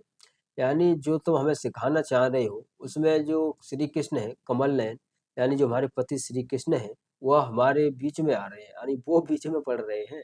तो कहो मधुप कैसे समाएंगे एक म्यान दो खाने। यानी हे उद्धव तुम एक बात बताओ मधुप यानी हे उद्धव तुम एक बात बताओ कि इसमें अगर एक म्यान में दो तलवारें कैसे रह सकती हैं। एक तरफ हमारे मन में, हमारे हृदय में श्री कृष्ण बसे हुए हैं, अब तुम इसमें अपना योग मार्ग बसाना चाह रहे हो, तो ऐसा कैसे हो सकता है। कहूँ सटपद कैसे खेवते हैं हाथी के संग गांडे। यानी हे उद्धव तुम एक बात बताओ कि हाथी के सामने कोई गन्ने खा सकता है। यानी गोपियां कहती हैं कि अगर हाथी गन्ने खा रहा हो, ऐसा माना जाता है कि हाथी गन्ने बहुत जल्दी खा सकता है, और हम लोग ऐसे नहीं खा सकते, यानी और जानवर ऐसे नहीं खा सकते। तो गोपियां कहती हैं कि हे उद्धव तुम एक बात बताओ कि हाथी के समान भी कोई गन्ने खा सकता है। काकी भूख गई बयारे भके बिना दूध घृत भाड़े। यानी किसी की भूख बिना खाए पिए जा सकती है। यानी तुम जो निर्विकार निर्विकार कह रहे हो, जब तक कृष्ण का साक्षात रूप हमें उनका स्पर्श भाव नहीं होगा, उन्हें हम नहीं देखेंगे, तब तक हमारी भूख कैसे मिट सकती है। क्या बिना क्या ब्यार क्या केवल हवा से कोई आदमी हवा खाकर जीवित रह सकता है। उसके लिए तो भाई से दूध घृत रोटी खानी ही पड़ेगी। काके हुक को झाला ले मिलवत कौन चोर तुम डांडे। यानी तुम ये झोला लेकर घूम रहे हो किसी चोर की तरह, यह क्या है। सूरदास तीनों ने उपजे धनिया धान कुमारी। और अंत में गोपियां कहती हैं कि हे उद्धव, एक मिनट दोस्तों, हाँ, कि गोपियां अंत में कहती हैं कि हे उद्धव, क्या एक ही ऋतु में, यानी एक ही ऋतु में क्या धनिया धान कुमाड़े एक साथ हो सकते हैं। ये नहीं हो सकते ना, सबकी ऋतु अलग अलग होती है। तो उसी प्रकार अब आप व्याख्या देखिए कि गोपियां उद्धव उद्धव पर व्यंग करती हुई आपस में कह रही हैं कि हे सखी, ये पंडित हमें योग शास्त्र की शिक्षा देने आ गए हैं, यानी ऐसी मूर्खता ये ही कर सकते हैं। ये ज्ञानी उपदेशक पुराणों की शिक्षा को लादे वैसे ही घूम रहे हैं जैसे बंजारे व्यापार का माल लादे घूमते फिरते हैं। हमारी मर्यादा तो श्री कृष्ण के शरण में ही है। यह योग तो वही सीखेगा जो एकाकी है, यानी जिसका कोई सहारा न हो। हे उद्धव तुम यह बताओ कि एक म्यान में दो तलवारें कैसे रह सकती हैं। हे भ्रमर उद्धव, कोई हाथी के साथ गन्ने कैसे खा सकता है। हमें यह तो बताओ कि बिना मीठी रोटी घी और दूध खाए मात्र हवा से प्राणायाम से तात्पर्य कैसे भूख मिट सकती है। यानी गोपियां ये जो उनका नाथ की साधना में, जो हठयोग साधना में जो प्राणायाम होता है, उसी की बात करती हैं कि वो लोग हवा खाते हैं। प्राणायाम अगर आप जानते हो तो उसमें ऐसे ही करते हैं हम, यानी साँस लेते हैं। तो कहने का तात्पर्य यह है कि योग प्राणायाम के ज्ञान से क्या श्री कृष्ण के दर्शन का सच्चा सुखद प्राप्त हमें किया जा सकता है? भला हमने कौन सी ऐसी चोरी की है जिसके लिए तुम अपनी नीरस एवं कठोर बातों से हमें दंड दे रहे हो? हे उद्धव, यह जान लो कि धनिया, धान और कुष्मांड ये तीनों एक ही साथ एक ही ऋतु में नहीं उपजते। सूरदास कहते हैं कि गोपियां उद्धव को स्पष्टतः कह देती हैं कि उनका निर्गुण उपदेश यहाँ व्यर्थ है।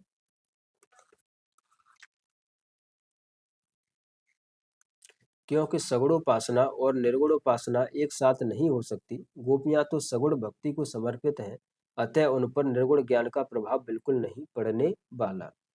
तो देखिए विशेष में सूरदास ने इस पद में गोपियों के माध्यम से ज्ञान और योग मार्ग पर तीव्र प्रहार किया है और सगुण भक्ति की प्रतिष्ठा की है। पूरे पद में वक्रोक्ति की छटा विद्यमान है। गोपियां द्वारा, ये शब्द शक्ति होती है दोस्तों। वक्रोक्ति एक अलंकार भी होता है और शब्द शक्ति भी होती है। जो वक्रोक्ति का मतलब होता है कि व्यंग्यार्थ की भाषा। गोपियों द्वारा कृष्ण प्रेम के परित्याग को असंभव बताने के क्रम में लोक जीवन के प्रसंगों का सूर्य ने रचनात्मक इस्तेमाल किया है। परमार्थी पुरनानी लादे कथन में व्यंग्य भाव अति तीव्र हो उठा है। ठीक है। अब देखिए हमारा नेक्स्ट पद है 30वां। वह देखिए कि हमते हर कबहू न उदास, रात खवाए पियाव अधरस, क्यों बिसरत जो ब्रज को बास। तुमसो प्रेम कथा को कहेबो, मनहु काटेबो घास, बहिरो तान स्वाद कहे जाने, गूंगो बात मिठास। री सखी बहुरी फिर ए है बेसुख विविध बिलास, बिलास सूरदास ऊधो, अब हमको भयो तेरो मास। यानी इस पद में क्या है, इसका प्रसंग देख लीजिए कि प्रस्तुत पद में सूरदास ने स्पष्ट किया है कि श्री कृष्ण गोपियों के व्यवहार से कभी अप्रसन्न नहीं हुए। गोपियों ने श्री कृष्ण को जितना सुख पहुंचाया उसे वे कभी नहीं भूल पाएंगे। तो गोपियां उद्धव से कह रही हैं कि हे उद्धव, अगर तुम इतनी ही बात कर रहे हो तो अब हमारी बात सुनो। तो जो तुम हमें कृष्ण को भूलने के लिए कह रहे हो तो वह तो हमें नहीं भूल सकते, ना ही कृष्ण हमें भूल सकते, क्योंकि कृष्ण को हमसे इतना प्रेम है, कृष्ण को ब्रज से इतना प्रेम है कि वह हमें भूल ही नहीं सकते। तो जब वो नहीं भूल सकते तो हम क्यों भूलें? हमें तो उसी अवस्था में रहने दो। तो देखिए कि हमते हरि कबहू न उदास, यानी गोपियां कहती हैं कि हरे यानी श्री कृष्ण हमसे कभी भी उदास नहीं हुए। रात कवाय प्याय अदरस, क्यों बिसरत सो ब्रज को बास। यानी रात में हम उन्हें खवा पिवाकर खूब अच्छे से रखते थे और वो भी अच्छे से रहते थे, वो ब्रज में वास करते थे। तुमसो प्रेम कताको कहबो, मनहु काटबो घास। यानी गोपियां कहती हैं कि अगर हम तुमसे जो प्रेम की कथा है वो कह भी दें, यानी हम अपने प्रेम को तुम्हें बताएं, श्री कृष्ण और हमारा प्रेम कैसा था, अगर हमें ये कथा यानी ये कहानी हम तुम्हें बताएं भी, तो वो वैसा ही है जैसे काटबो घास। यानी जो मन के साथ घास काटना है वो तो आपके साथ तो वही है, क्योंकि आप प्रेम मार्ग नहीं समझ सकते, आप हमारी प्रेम कथा नहीं समझ सकते, आप क्योंकि आप ज्ञान मार्ग के पक्षधर हो। ठीक है। बहिरो तान स्वाद कह जाने, गूंगो बात मिठास। यानी जो बहरा व्यक्ति है वो बात का स्वाद कैसे समझ साने। यानी जो तान है, बहिरो तान स्वाद कह जाने, यानी अगर कोई म्यूजिक बज रहा है, अगर आप बहरे से पूछो कोई आपको कुछ समझ आ रहा है, आपको म्यूजिक कैसी लगी, तो जो व्यक्ति सुन ही नहीं सकता वो जो म्यूजिक है उसका आनंद कैसे बता सकता है।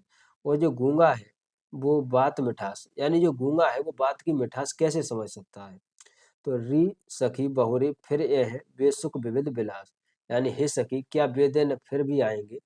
विलास सूरदास सूदो, अब हमको भयो तेरो मास। यानी हे उद्धव, अब हमसे तुम्हारी ये बातें नहीं सही जा रही। अब देखिए व्याख्या कि गोपियां उद्धव से कह रही हैं, हे उद्धव, श्री कृष्ण हमसे कभी दुखी नहीं थे। श्री कृष्ण अपने ब्रज के दिनों को कैसे भूल सकते हैं, जब हम उन्हें रात में अच्छी तरह खिला पिलाकर अपने अधरामृत से संतुष्ट कर देती थीं। तुमसे तो प्रेम चर्चाएं करना भी मानो व्यर्थ में सिर खपाना है। तुम्हारे लिए ये प्रेम कथाएं उसी प्रकार हैं जैसे बहरा व्यक्ति संगीत का आनंद नहीं उठा सकता और गूंगा मीठी बात नहीं कर सकता। फिर गोपियां आपस में बात करने लगी, हे सखी सुनो, हमने श्री कृष्ण के साथ जिन विविध सुखों का आनंद पाया है, क्या वे फिर लौट कर आ सकती हैं? फिर गोपियां उद्धव से कहती हैं कि बहुत अवधि बीत गई है। अब तो आशा है कि हमें अवश्य ही श्री कृष्ण के दर्शन होंगे और हमारी संकट की घड़ियां दूर होंगी। ठीक है। अब विशेष में देखिए कि गोपियों के कृष्ण के प्रति अन्य प्रेम का चित्रण हुआ है। तुमको घास में मुहावरे का कुशल प्रयोग हुआ है। बहिरो तान मिठास में उदाहरण अलंकार का प्रयोग है। व्यंजना शक्ति के माध्यम से गोपियों की मनोदशा का चित्रण किया गया है। यह स्मृति संचारी भाव का उत्कृष्ट उदाहरण है। ठीक है। अब नेक्स्ट देखिए, पद संख्या है हमारा 34। इसको देखिए कि लड़काई को प्रेम कहो अले कैसे करे है छूटत, कहाँ कहाँ कहाँ ब्रजनाथ चरित अब अंतर्गत एवं लूटत, चंचल चाल मनोहर चितवन वह मुस्कान मंद धुन गावत, नटवर भेष नंदन को वह विनोद गृह पन में आवत, चरण कमल की शपथ करते हो यह संदेश मोहि विष सम लागत, सूरदास मोहि निवेश न विसरत मोहन मूरत जोवन जावत सोवत जागत। तो इसका प्रसंग क्या है, तो प्रसंग देख लीजिए। प्रसंग है कि प्रस्तुत पद में गोपियों ने श्री कृष्ण के प्रति अपने बचपन के साहचर्य जनित प्रेम भाव को अभिव्यक्त किया है। सूरदास ने प्रेम के सहज विकास का सजीव चित्रण किया है। यानी इस पद में गोपियां हैं वह अपने जो गोपियां उद्धव से कहती हैं कि हे उद्धव, जो हमारा कृष्ण के प्रति प्रेम है वह हमारा अभी से नहीं है, वह हमारा बचपन से है। और बचपन से अब तक श्री कृष्ण हमारे साथ रहे, हम उनके साथ हंसे बैठे खेले सब काम किए, उनसे हमारी प्रीत ऐसी नहीं है कि 4 दिन में हो गई। जैसे आप एक प्रकार से इस प्रकार समझ लीजिए कि अभी आप डीयू में आए हो और डीयू में अभी आपका प्रेम अभी होता है, तो अगर वो प्रेम छूट भी जाता है तो आपको इतनी तकलीफ नहीं होगी। लेकिन अगर आप बचपन से किसी से प्रेम कर रहे हैं, यानी बचपन से आप किसी को अपना मानते हैं, अगर आप उस व्यक्ति को आपको छोड़ना हो तो वो थोड़ा कठिन होगा। ठीक है। तो इस पद में देखिए कि लड़काई को प्रेम कहो कल अल कैसे करे है छूटत, यानी हे अल, अलिया यानी जो भमरा होता है उससे बोला गया है, यानी उद्धव के बारे में कि हे उद्धव एक बात बताइए, अगर जो श्री कृष्ण से हमारा प्रेम है वह लड़काई का प्रेम है, यानी बचपन से प्रेम है, वह अभी कैसे छूट सकता है। कहाँ कहाँ ब्रजनाथ चरित अब अंतर्गत में लूटत, यानी जब ब्रजनाथ चरित्र यानी जो श्री कृष्ण का चरित्र है वह हमारे अंतर मन में समा गया है, वह चलता रहता है। जो क्या है कि चंचल चाल मनोहर चितवन वह मुस्कान मंद धुन गावत, और जो श्याम की जो हमारी आदत लगी हुई है श्री कृष्ण की, वह क्या क्या है कि चंचल चाल मनोहर चितवन, यानी श्री कृष्ण का वह चलना, वह उनकी चितवन और यह सब, और जो वो मुस्कुरा के उनकी मंद ध्वनि, यानी जो कुछ वो गुनगुनाते थे वह सब, नटवर भेष नंद नंदन को वह विनोद ग्रह वन में आवत, यानी जो भेष बदलकर नटवर का भेष बनकर जो श्री कृष्ण हमसे आते थे, जो विनोद करते थे, जो हंसी हलाप करते थे, तो वही सब है। चरण कमल की शपथ करते हो यह संदेश मोहि विष सम लागत, यानी हे उद्धव मैं चरण कमल, यानी मैं आपके चरणों की या श्री कृष्ण के चरणों की शपथ खाकर ये कह सकती हैं, कसम खाकर कह सकती हैं हम गोपियां कि जो तुम हमें ये संदेश लेकर आए हो योग मार्ग का, ज्ञान मार्ग का, वो हमें विष समान लग रहा है, यानी वो हमें जहर लग रहा है जो तुम बोल रहे हो। सूरदास मोहि निमिष न बिसरत मोहन मूरत जोवन जागत, यानी हे उद्धव हमारी जो मोहन की मूर्ति है उसी को आप वैसा हमारे अंतर में रहने दो। तो देखिए व्याख्या के गोपियां उद्धव से कह रही हैं कि हे उद्धव तुम ही कहो, हमारा यह प्रेम बचपन का है, यह कोई आकस्मिक प्रेम नहीं है, अतः यह बचपन का प्रेम भला कैसे छूट सकता है। श्री कृष्ण के चरित्र की विशेषताएं हम तुमसे कैसे कहें, यह हमारे चित्त की गति को अभिभूत कर देते हैं। उनकी चंचल चाल, आकर्षण मुखमंडल व मुस्कुराहट तथा मंद स्वर में गाना, ये सभी भंगिमाएं हमें रोमांचित कर देती थी। जब वे नटवर भेष में मनोविनोद करते हुए वन से घर लौटते थे, तो श्री कृष्ण की उस मोहक मुद्रा पर हम मोहित हो जाते थे। हम उन्हीं श्री कृष्ण की चरणों की शपथ खाकर कहती हैं कि उनका यह योग संदेश हमें विष के समान लग रहा है। हम हमें तो श्री कृष्ण की मोहक मूरत सोचते जागते एक पल के लिए भी नहीं भूलती। विशेष में देख लीजिए, विशेष में है कि अतीत के साहचर्य जनित प्रेम भाव का चरित्र चित्रण किया गया है। गोपियों एवं कृष्ण के अतीत जीवन के चित्रों की मार्मिक अभिव्यक्ति हुई है। प्रेम के सहज विकास का मनोवैज्ञानिक चित्रण हुआ है। कृष्ण के रूप सौंदर्य का चित्रण किया गया है। अनुप्रास अलंकार का सुंदर प्रयोग है। ब्रज भाषा की चारुता और प्रभावमयता दृष्टव्य है। ठीक है, अब नेक्स्ट पद देखिए। नेक्स्ट पद है हमारा 37 कि हर काहे के अंतर्यामी जो हर मिलत नहीं यही अवसर अवध बतावत लामे अपनी चूप जाए उठ बैठे और निरस बेकामी शोक है पीर पराई जाने जो हर गरुड़ गामी आई उंगर प्रीत कलैसी जैसे खाटी आमी सूर इते पर अनख मरत है उधव पीवत मामी। यानी इस पद में क्या है, इस पद में गोपियां कह रही हैं, प्रसंग देखिए कि प्रस्तुत पद में गोपियों ने श्री कृष्ण और उद्धव के प्रति उपालंब भाव व्यक्त किया है। ठीक है दोस्तों, साथियों 1 मिनट दीजिए, थोड़ा पानी पी लूं।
सॉरी दोस्तों, हाँ तो देखिए कि हर काहे के अंतर्यामी, तो जो गोपियां हैं वो कहती हैं कि हे उद्धव तुम एक बात बताओ कि हर काहे के अंतर्यामी, यानी आप कहते हो कि हरे यानी जो श्री कृष्ण है वो अंतर्यामी है, वो भगवान है। तो चलो हम ये बात मान रहे हैं कि जो हर मिलत नहीं है अवसर अवधि बतावत लामी, यानी जो अंतर्यामी है तो उन्हें तो फिर कोई दिक्कत ही नहीं, वो तो जब मन चाहे, जब उनके चित्त में आए, यानी जब उनके मन में आए तब वो हमसे मिलने आ सकते हैं, और उन्हें तो कोई वो ही नहीं है। अगर वो अंतर्यामी है तो वो तो हर जगह है। अपनी चुप जाए उठ बैठे और निरस बेकामी, यानी वो जब चाहे, जब जब जब उनका मन हो तब वो जहाँ उठ बैठ सकते हैं, जहाँ भी जा सकते हैं। सो कह पीर पराई जाने जो हर गरुड़ गामी, यानी बे अंतर्यामी वह जो गरुड़ गामी यानी जो श्री कृष्ण है, यानी जो गरुड़ गामी का मतलब है जो भगवान विष्णु से लिया गया है, और जो श्री कृष्ण है वो उन्हीं का रूप है। तो वो कहती हैं कि वह हमारी पीर को क्या समझ सकते हैं। आई उमर प्रीत कलईसी जैसे खाटी आमी, यानी उनकी जो प्रीत है वह हमें ऐसी लग रही है जैसे कि किसी बर्तन पे जो कलई लगी होती है उस पे अगर खाटी आमी यानी जो आम है, कच्चा आम होता है, उससे किसी बर्तन पे अगर घिस दिया जाए तो वह और चमकने लगता है, उसकी कलई और चमकने लगती है, उसी प्रकार लग रही है। सूर इतने पर अनक मरत है उद्धव पीवत मामी, यानी हे उद्धव यह हमें सही नहीं लग रहा है। तो देखिए कि गोपियां उद्धव से कहती हैं कि हे उद्धव तुम तो कहते हो कि प्रभु अंतर्यामी है, अर्थात सबके हृदय में व्याप्त है, पर हम यह कैसे मान लें, प्रभु तो हमसे ऐसे वियोग दशा में भी नहीं मिल रहे और अपने आने की अवधि को भी लंबी बताते हैं। फिर हम यह कैसे मान लें कि वे अंतर्यामी हैं। वे अपनी उमंग में तो मथुरा जा बैठे और अपनी सारी सहृदयता बुलाकर नीरस निष्कामी बन गए हैं। भला वे दूसरों की पीड़ा कैसे समझ सकते हैं। जो हरि गरुड़ की सवारी करते हैं, तात्पर्य यह है कि जो सामान्य मनुष्य की तरह भूमि पर पैर नहीं रखते, वे भूतल पर निवास करने वाले की पीड़ा क्या जानेंगे। उनको तो मथुरा जाने पर यह भेद खुला कि वे कितने सच्चे प्रेमी हैं। जैसे बर्तन की कलई पर खट्टे आम मल देने पर उसका वास्तविक रंग उभर आता है। हे उद्धव, हम इस पर कुढ़ती रहती हैं कि वे अब भी यह मानने से साफ इनकार कर देते हैं उन्हें अब हमसे प्रेम नहीं रहा। ठीक है, तो गोपियों को लग रहा है कि जो श्री कृष्ण है वो हमसे प्रेम नहीं कर रहे हैं, और अब उनका जो सच्चा रूप है वह हमने देख पाया है। ठीक है, देखिए इन पंक्तियों में गोपियों की विरह की उलाहना भाव के माध्यम से सुंदर व्यंजना हुई है। सूर्य की बाग विदिकता इन पंक्तियों में देखने की बनती है। ब्रज भाषा पर सूर्य की जबरदस्त पकड़ को इन पंक्तियों में देखा जा सकता है। अब नेक्स्ट देखिए, पद संख्या है हमारा 42 कि अखियां हर दर्शन की भूखी, कैसे रहे रूप रस राची ये बतियां सुन सूखी। अवध गणत इकटक मग जोगत तब एती नहीं सूखी झूठी। अब इन जोग संदेशन उदो अत अकुलानी दुखी। बारक वह मुख फेर दिखाओ दुख पिय पियवत पथूकी। सूर सिकत हट नाव चलायो ये सरता है सूखी। यानी इस पद में जो गोपियां हैं वो उद्धव से कह रही हैं कि हे उद्धव, जो हमारी आंखें हैं वह सिर्फ श्री कृष्ण के ही मिलने से ही हमें शांति होगी। यानी प्रस्तुत पद में गोपियों की श्री कृष्ण की श्री कृष्ण दर्शन के लिए व्याकुल परिलक्षित होती हैं। ठीक है, तो देखिए जो गोपियां हैं वो कहती हैं कि हे उद्धव, अखियां हर दर्शन की भूखी, यानी जो हमारी आंखें हैं वह श्री कृष्ण के दर्शन की भूखी हैं। कैसे रहे रूप रस राची ये बकियां बन सुन सूर रूखी। यानी हम कैसे रह सकते हैं, हम जो श्री कृष्ण का रूप है, जो स्वरूप है उसको देखे बिना हम कैसे रह सकती हैं। और तुम ये हमें जो रूखी सूखी बातें सुना रहे हो, एक तरफ हमें श्री कृष्ण के से मिलने की लालसा है और तुम हो के ये रूखी सूखी बातें बता रहे हो अपने योग वाली। अवध गणत अवध गणत इकटक मग जोवत तब एती नहीं झूकी। यानी ये अखियां हैं हमारी ये श्री कृष्ण की, यानी जो हमारे पलक हैं वो पलक हम झपक नहीं रहे हैं। अवध गणत इकटक मग, यानी जो हमारे पलक है वो हम जो पलक है वो हमारे पलक झपक नहीं रहे हैं कि कहीं हमारे जो श्री कृष्ण है वह न दिख जाए, मतलब वह हमारी आंखों से ओझल न हो जाए। इसी चक्कर में हम अपने पलक इसी प्रकार गिन रहे हैं कि कब हमारे श्री कृष्ण देखें। अब इन जोग संदेशन उदो अति अकुलानी दुखी, यानी अब इस आपके जोग संदेश से और हम अकुलाने लगी और हम दुखी हो गई हैं। बारक वह मुख फेर दिखायो देहो पिय पियवत पथुकी। सूर सिकय हट नाव चलयो यह सरता है सूखी। यानी हे उद्धव, जो नदी में सूखी नाव चलाने से क्या फायदा। तो देखिए व्याख्या कि गोपियां उद्धव से कह रही हैं, हे उद्धव, हमारी आंखें तो श्री कृष्ण के दर्शन की भूखी हैं। भला श्री कृष्ण के सौंदर्य रस में डूबी ये आंखें तुम्हारे नीरस निरोगुण ब्रह्म की बातों से कैसे संतोष प्राप्त करेंगे। जब ये अपलक श्री कृष्ण के आने की अवधि की गणना करती हुई उनकी राह देख रही थी तब इतनी संतप्त नहीं थी।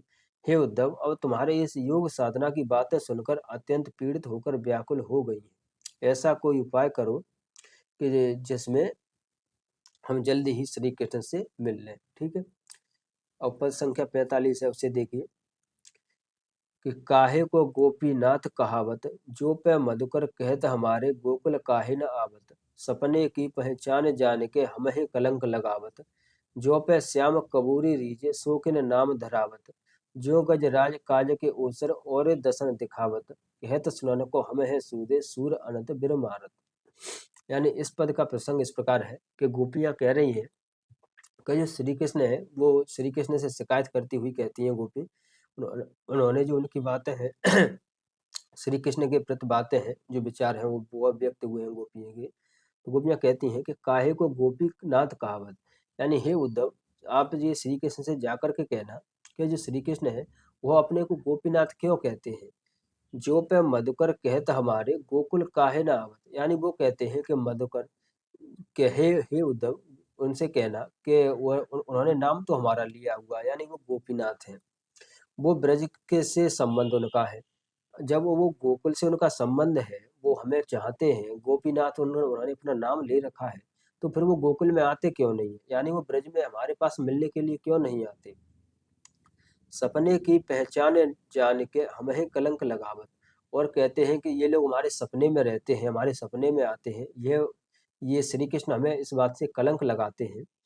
जो पे श्याम सबूरी रीजे शोकिन नाम धरावत, और उस पर भी वो जो कुब्जा है, यानी कबूरी यहाँ कुब्जा के लिए प्रयुक्त हुआ है कि उस पर भी जो श्याम है, यानी जा पे श्याम कबूरी रीझे, यानी जो कृष्ण है उस पर भी वो कुब्जा से प्रेम करने लगे हैं, यानी उस पर रीझ गए हैं। तो उसके ही नाम पर अपना नामकरण कर लें, यानी उस पे ही शोकिन नाम धरावत, यानी उस पर ही अपना नाम धराएं, यानी उससे ही अपने नाम को धरें। ज्यों गजराज काज के ओसर ओरे दसन दिखावत, यानी जिस प्रकार गजराज यानी हाथी, काज के ओसर, ओसर यानी दांत, दसन दांत, यानी जिस प्रकार हाथी के दांत खाने के और दिखाने के और होते हैं, उसी प्रकार कृष्ण है कि कहने सुनने को हम है ऊधो सुन सूर अनत ब्रह्मावत, यानी कहने सुनने को तो वो गोकुल बाल वो कहते हैं कि हम गोकुल के हैं और गोकुल वासियों के हैं, लेकिन ये सब कहने सुनने की ही बातें हैं। ठीक है, तो व्याख्या देखिए कि गोपियां उद्धव से कह रही हैं, हे उद्धव, वे प्रेम तो कुब्जा से करते हैं और अपने को गोपीनाथ कहते हैं। यदि वे स्वयं को हमारे अपने कहते हैं तो उद्धव वे ब्रज क्यों नहीं आते। कहने का तात्पर्य यह है कि उनका ब्रज नहीं आना ही यह सिद्ध करता है कि अब वे हमारे नहीं रहे, हमारी जान पहचान क्षणिक थी, ऐसा कहकर वे हमें कलंक क्यों लगाते हैं। यदि वे कबूरे से यदि वे कबूरी यानी कुब्जा से ही सच्चा प्रेम करते हैं तो उसी के अनुरूप कोई नाम क्यों नहीं रख लेते। जैसे हाथी के दांत दिखाने के और खाने के अलग अलग होते हैं, वैसे ही श्री कृष्ण के लिए कहने सुनने को तो हम प्रियतमा है, परंतु वे रुकते कहीं हैं, अर्थात किसी और से प्रेम करते हैं। ठीक है, तो विशेष में देखिए कि कृष्ण के प्रति गोपियों के विरह की व्यंजना शैली उपालंब में हुई है। कृष्ण की निष्ठुरता की अभिव्यक्ति की गई है। स्त्रियों की मनोवृत्ति का सुंदर मनोवैज्ञानिक चित्रण हुआ है। भाषा में व्यंजना शक्ति एवं प्रभावी क्षमता के साथ माधुर्य एवं प्रसाद गुण भी है। जो दिखावत में लोकोक्ति अलंकार का सुंदर प्रयोग हुआ है। प्रश्नात्मक शैली का कुशल प्रयोग किया गया है। ठीक है, अब जो पद संख्या है 52 उसे देखिए कि हमारे हरे हारेल की लकड़ी मन बच क्रम नंदन सो और यह दृढ़ कर पकड़ी, जागत सोवत सपने सोतक कान कान जकरी, सुनत है जोग लगत ऐसो अल, ज्यों करुई जैसे करुई ककरी, सोई व्याध हमें ले आए देख सुनी न करी, यह तो सूरत तिन्ह ले दीजिए जिनके मन चकरी। यानी इस प्रसंग में इसके प्रसंग में जो गोपियां हैं वो उद्धव से कहती हैं। प्रसंग देखिए कि प्रस्तुत पद में गोपियों ने श्री कृष्ण के प्रति अटूट भक्ति और निष्ठा व्यक्त की है। वे योग साधना तथा निर्गुण उपासना की कटुता को समझती हैं और स्पष्ट उसकी अग्रता को स्वीकार करती हैं। ठीक है, तो देखिए कि हमारे हरे हारेल की लकड़ी यानी जो गोपियां हैं वो कहती हैं कि जो हमारे श्री कृष्ण है वह हमारे लिए हारेल की लकड़ी के समान है। हारेल दोस्तों एक पक्षी होता है और हारेल पक्षी है वो अपने जो पंजे हैं उनमें एक लकड़ी को फंसाए रहता है। ऐसा माना जाता है कि जो हारेल पक्षी है वो जमीन पर अपने पैर नहीं रखता और वो लकड़ी को ही अपने पंजों में फंसा लेता है। उसी के माध्यम से अगर उसे पृथ्वी पर कोई काम हो, यानी पृथ्वी पर वो आना चाह रहा हो, जैसे पानी पीना हो भोजन के लिए, तो वो उसी प्रकार से आता है। तो उसी प्रकार कहती हैं कि जो हमारे लिए कृष्ण है वह हारेल की लकड़ी के समान है। यानी जिस जिस प्रकार हारेल लकड़ी लिए हारेल के लिए लकड़ी है, उसी प्रकार हमारे लिए कृष्ण है। मन बच क्रम नंदन सो उरय दृढ़ कर पकड़ी, यानी हमारे हृदय ने कृष्ण को नंद नंदन को इसी प्रकार पकड़े रखा है। जागत सोवत सपने सोतो कान कान जकरी, यानी जागते सोते सपने और सब में हमारे लिए कृष्ण ही आते हैं। सुनत है जोग लगत ऐसोल ज्यों करुई ककरी, और ये तो हमारी दशा है। फिर गोपियां कहती हैं हे उद्धव, और ऊपर से आप जो हमें जो योग का ज्ञान सिखा रहे हो, ये सच में हमें करुई ककरी यानी जो कड़वी ककड़ी होती है उसके समान लग रहा है। सोई व्याध हमें ले आए देखी सुनी न ऐन करी, यानी ये व्याध तुम क्या ये हमारे लिए ले आए हो योग वियोग, ये हमारे हमने न कहीं देखा है न सुना है, वो हमारे किस काम का।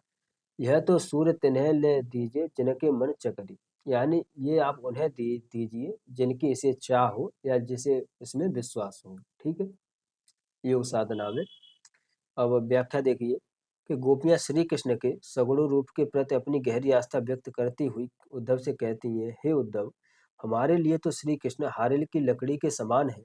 जिस प्रकार हारेल पक्षी लकड़ी को कभी नहीं छोड़ता, उसी प्रकार हमने मन वचन और क्रम से श्री कृष्ण को अपने हृदय में दृढ़ता पूर्वक पकड़ लिया है। हम इसके लिए इतने संकल्पित हैं कि जागते सोते स्वप्न में और प्रत्यक्ष भी हमारा मन श्री कृष्ण की रट लगाए रहता है। इस कारण कोई दूसरी बात मन में नहीं आती। हे उद्धव, योग की बातें सुनते ही ऐसा लगता है जैसे कड़वी ककड़ी का स्वाद मिल गया हो। तात्पर्य यह है कि योग की बातें सुनकर मन कड़वाहट से भर जाता है। अतः यह हमारे लिए सर्वथा आग्रह है, तुम यह निर्णय ब्रह्मा उपासना को रोक देने के लिए हमारे पास लेकर आ गए, जिसे हमने कभी न देखा, न सुना, न अनुभव किया है। इस योग को तुम ले जाकर उन्हें ही दे दो जिनका मन चंचल है, अर्थात जिन्हें अपने चंचल मन पर योग द्वारा नियंत्रण करना हो। सूरदास के अनुसार गोपियों का मन तो पहले ही श्री कृष्ण की उपासना में दृढ़ता पूर्वक आबद्ध है, फिर उन्हें योग की कोई आवश्यकता ही नहीं। ठीक है। अब नेक्स्ट देखिए, विशेष में क्या है कि वियोग श्रृंगार को मार्मिक रूप में अभिव्यक्त किया गया है। हारेल की लकड़ी लाक्षणिक अर्थ के माध्यम से श्री कृष्ण के प्रति गोपियों की अन्यता को प्रकट किया गया है। उद्धव के उपदेश को व्याधि कहकर परोक्ष रूप से माना है। ब्रज भाषा के साथ लाक्षणिक प्रयोग भाषा को जीवंतता, निर्गुण ब्रह्म की अवहेलना की है प्रदान करता है परोक्ष प्रदान करता है। उपमा एवं अनुप्रास अलंकार का प्रयोग भाषा में लय उत्पन्न करता है। ठीक है। अब जो हमारा 62वां पद है उसे देखिए, वह है कि काहे को रोकत मार्ग सूदो, सनहो मदप निर्गुण कंटकते राजपंथ क्यों रूधो। के तुम सीखे पठाई कुब जाके, के कहीं श्याम घन जो जूधो। वेद पुराण स्मृत सब ढूंढो, जुवतन जोग कहूँ दो। ताको कहा परखो कीजे, जानत छाचन दूधो। सूर मूर अक्रूर गएले, ब्याज निवेद ऊधो। यानी इस प्रसंग में, यानी इस पद के प्रसंग, उसका प्रसंग क्या है तो देखिए कि प्रस्तुत पद में यह स्पष्ट किया गया है कि सगुणोपासना का मार्ग अत्यंत सहज है। उद्धव अपने निर्गुण ज्ञान से इसे कठिन बना रहे हैं। गोपियां उद्धव की इस रीत को नापसंद करती हैं। ठीक है। तो देखिए पद में कि काहे को रोकत मार्ग सूधो। गोपियां कहती हैं कि हे उद्धव, जो सूधा मार्ग है यानी जो सीधा मार्ग है उसे आप क्यों रोक रहे हो। सुनह मधुप निर्गुण कंटकते राजपंथ क्यों रूढ़। यानी जो हमारा निर्गुण का, जो हमारा राजपंथ, जो हमारा सगुण का पंथ है, यानी जो सगुण उपासना हम कर रहे हैं, उसमें आप जो निर्गुण रूपी जो कंटक यानी जो कांटा है वो हमारे रास्ते में क्यों लगा रहे हो। यानी एक तरफ हम जो सगुण की उपासना है वो आराम से कर रहे हैं, सगुण का रास्ता बिल्कुल सीधा है, वो हम आराम से कर रहे हैं श्री कृष्ण का, उसमें तुम अपनी ये निर्गुण का कांटा क्यों बीच में डाल रहे हो। उसके बीच में डालने की तुम्हें क्या जरूरत है, तुम आराम से हटो साइड में। क्या तुम सिखे पढ़ाई को बजा के, कहीं श्यामघन जो सूदो। कहीं ऐसा तो नहीं, जो कहीं ऐसा तो नहीं कि तुम्हें कुब्जा ने भेजा है। कहीं ऐसा तो नहीं कि कुब्जा ये चाहती है कि गोपियां कृष्ण को भूल जाए, या फिर कहीं ऐसा तो नहीं कि श्री कृष्ण को ही ऐसा लग रहा है कि श्री कृष्ण ने ही तुम्हें ये सब सिखा कर भेजा हो कि जाके तुम गोपियों से बोलो। वेद पुराण स्मृति सब ढूंढो, जुवतन जोग कहूँ दो। तुमने फिर वेद पुराण ढूंढ कर, यानी श्याम श्याम को सूझा होगा कि वेद पुराण ढूंढ करके इनमें से योग जो है, योग की शिक्षा वह गोपियों को दे आओ। फिर गोपियां कहती हैं कि हे उद्धव, ताको कहा परेखो कीजो, जानत छाछन दूधो। यानी जिस व्यक्ति को दूध और छाछ में अंतर न पता हो, उस व्यक्ति को आप क्या बताओगे। यानी हमें अब ऐसा कुछ नहीं है, हमें तो सिर्फ श्री कृष्ण ही चाहिए। जिसे दूध और छाछ में ही अंतर प्रतीत नहीं होता, उसे आप क्या सिखा रहे हो। जिस प्रकार सूर मूर अक्रूर गएले, ब्याज निवेरत ऊधो। यानी जिस प्रकार जो अक्रूर जी आए थे वह तो मूलधन के रूप में श्री कृष्ण को ले गए, और श्री कृष्ण से जो ब्रज से जो जुड़ा हुआ था वो ले गए अक्रूर जी।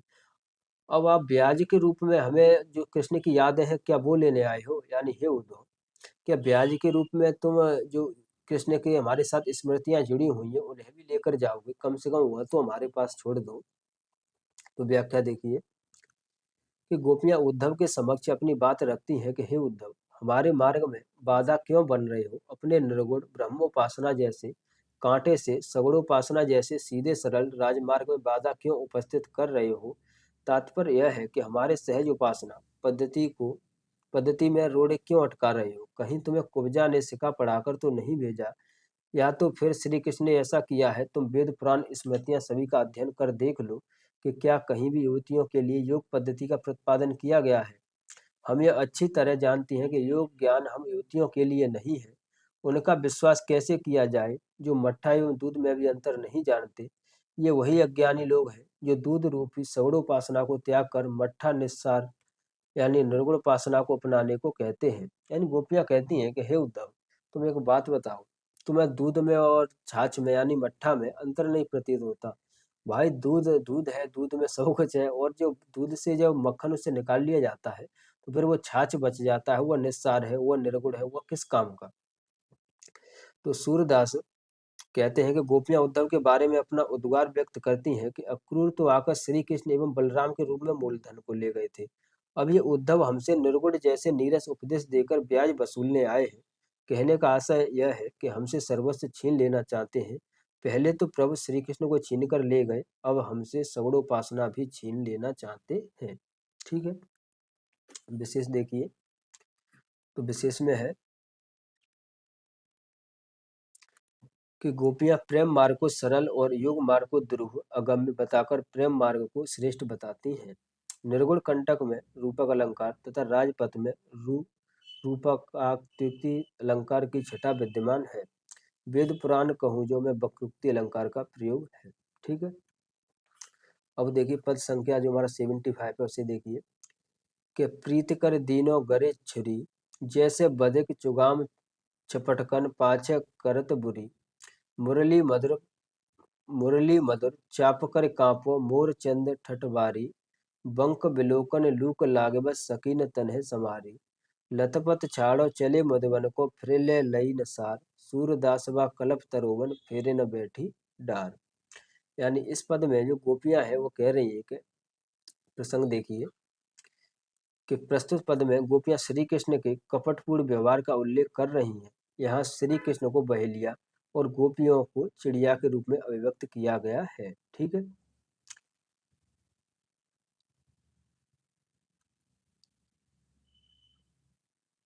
तो देखिए कि प्रीत कर दीन गरे छुरी, यानी हे हे उद्धव, तुम श्री कृष्ण से जाकर कहना कि अगर जो हम गोपियां हैं वो श्री कृष्ण ने प्रेम कर रही हैं तो उस पर वो हमारे इस प्रेम के गले पर छुरी क्यों चला रहे हैं?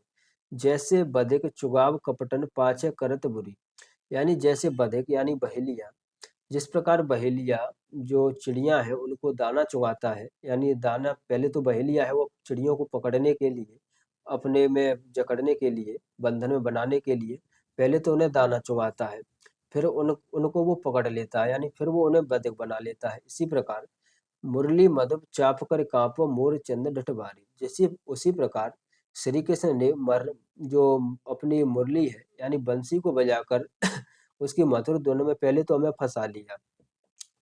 उसमें कापो मोर चंद ठठबारी, उसमें वो उनका जो मोर चंद है वह हमें ठग ले गया। बंक बिलोकन लूक लागे बस सही न तने समारी। बंक बिलोकन लूक लागे। लथपथ छाड़ चले मधुबन को फिर के लई न सार। सूरदासवा कलब तरोवर फिर न बैठी डार। यानी ये सब जो श्री कृष्ण है उन्होंने हमें ठग लिया, उसके बाद वो फिर वहां पर चले गए मधुबन में, मधुबन को छोड़कर चले गए, फिर उसकी उन्होंने कोई सुध ही नहीं ली। तो व्याख्या में देखिए कि गोपियां उद्धव से श्री कृष्ण की निष्ठुरता का वर्णन कर रही हैं कि हे उद्धव, श्री कृष्ण ने प्रेम करने के उपरांत हमारे गले पर छुरी चला दी। कहने का तात्पर्य यह है कि श्री कृष्ण ने हमें धोखा दिया है। यह तो ऐसा ही किया गया जैसे बहेलिया पहले अपने जाल में फंसाने के लिए अन्न का दाना डालता है, फिर पकड़ लेने के बाद उसके साथ तो बुरा व्यवहार करता है। इसी तरह श्री कृष्ण ने हमें प्रेम जाल में फंसाया, अब वियोग की अग्नि में जला रहे हैं। श्री कृष्ण ने अपनी मुरली की मधुर ध्वनि रूपी लाशा को अपने हाथ रूपी बांस में लगाकर पतली तिलियां बनाकर बनाया तथा मोरपंख रूपी टटिया के पीछे छिपकर गोपियां रूपी चिड़ियों को फंसा लिया और अपनी तिरछी चितवन रूपी आग की लपटों में डाल दिया। इससे हम सब अपने शरीर को संभाल न सके, हमें वियोग में तड़पता छोड़कर वे मथुरा चले गए और पलटकर हमारी खोज खबर भी नहीं ली। फिर हम श्री कृष्ण रूपी कल्प वृक्ष की डाल पर बैठ नहीं सकी। ठीक है, तो इस पदों की व्याख्या देखिए कि इस पद में बहेलिये के कपटपूर्ण व्यवहार के उदाहरण से श्री कृष्ण की निंदा की गई है। कृष्ण के निष्ठुर व्यवहार के बावजूद गोपियों का एक निष्ठ प्रेम श्रेष्ठता के परिणत होता है। कृष्ण को कल्प वृक्ष की संज्ञा देकर सर्वश्रेष्ठ माना गया है। ब्रज भाषा ब्रज भाषा का सुंदर प्रयोग गोपियों की दशा को मार्मिक अभिव्यक्ति प्रदान करता है। ठीक है, अब है हमारा 85 पद, उसको देखिए कि बिन गोपाल बैरेन भई कुंज, तब ये लता लगत अति शीतल, अब भई विषम ज्वाल की पुंज। वृथा बहित जमुना खग बोलत, वृथा कमल फूल अल गुंज। पवन पान धन सार सजीवन, दद सुत किरण भानु भई बुंज।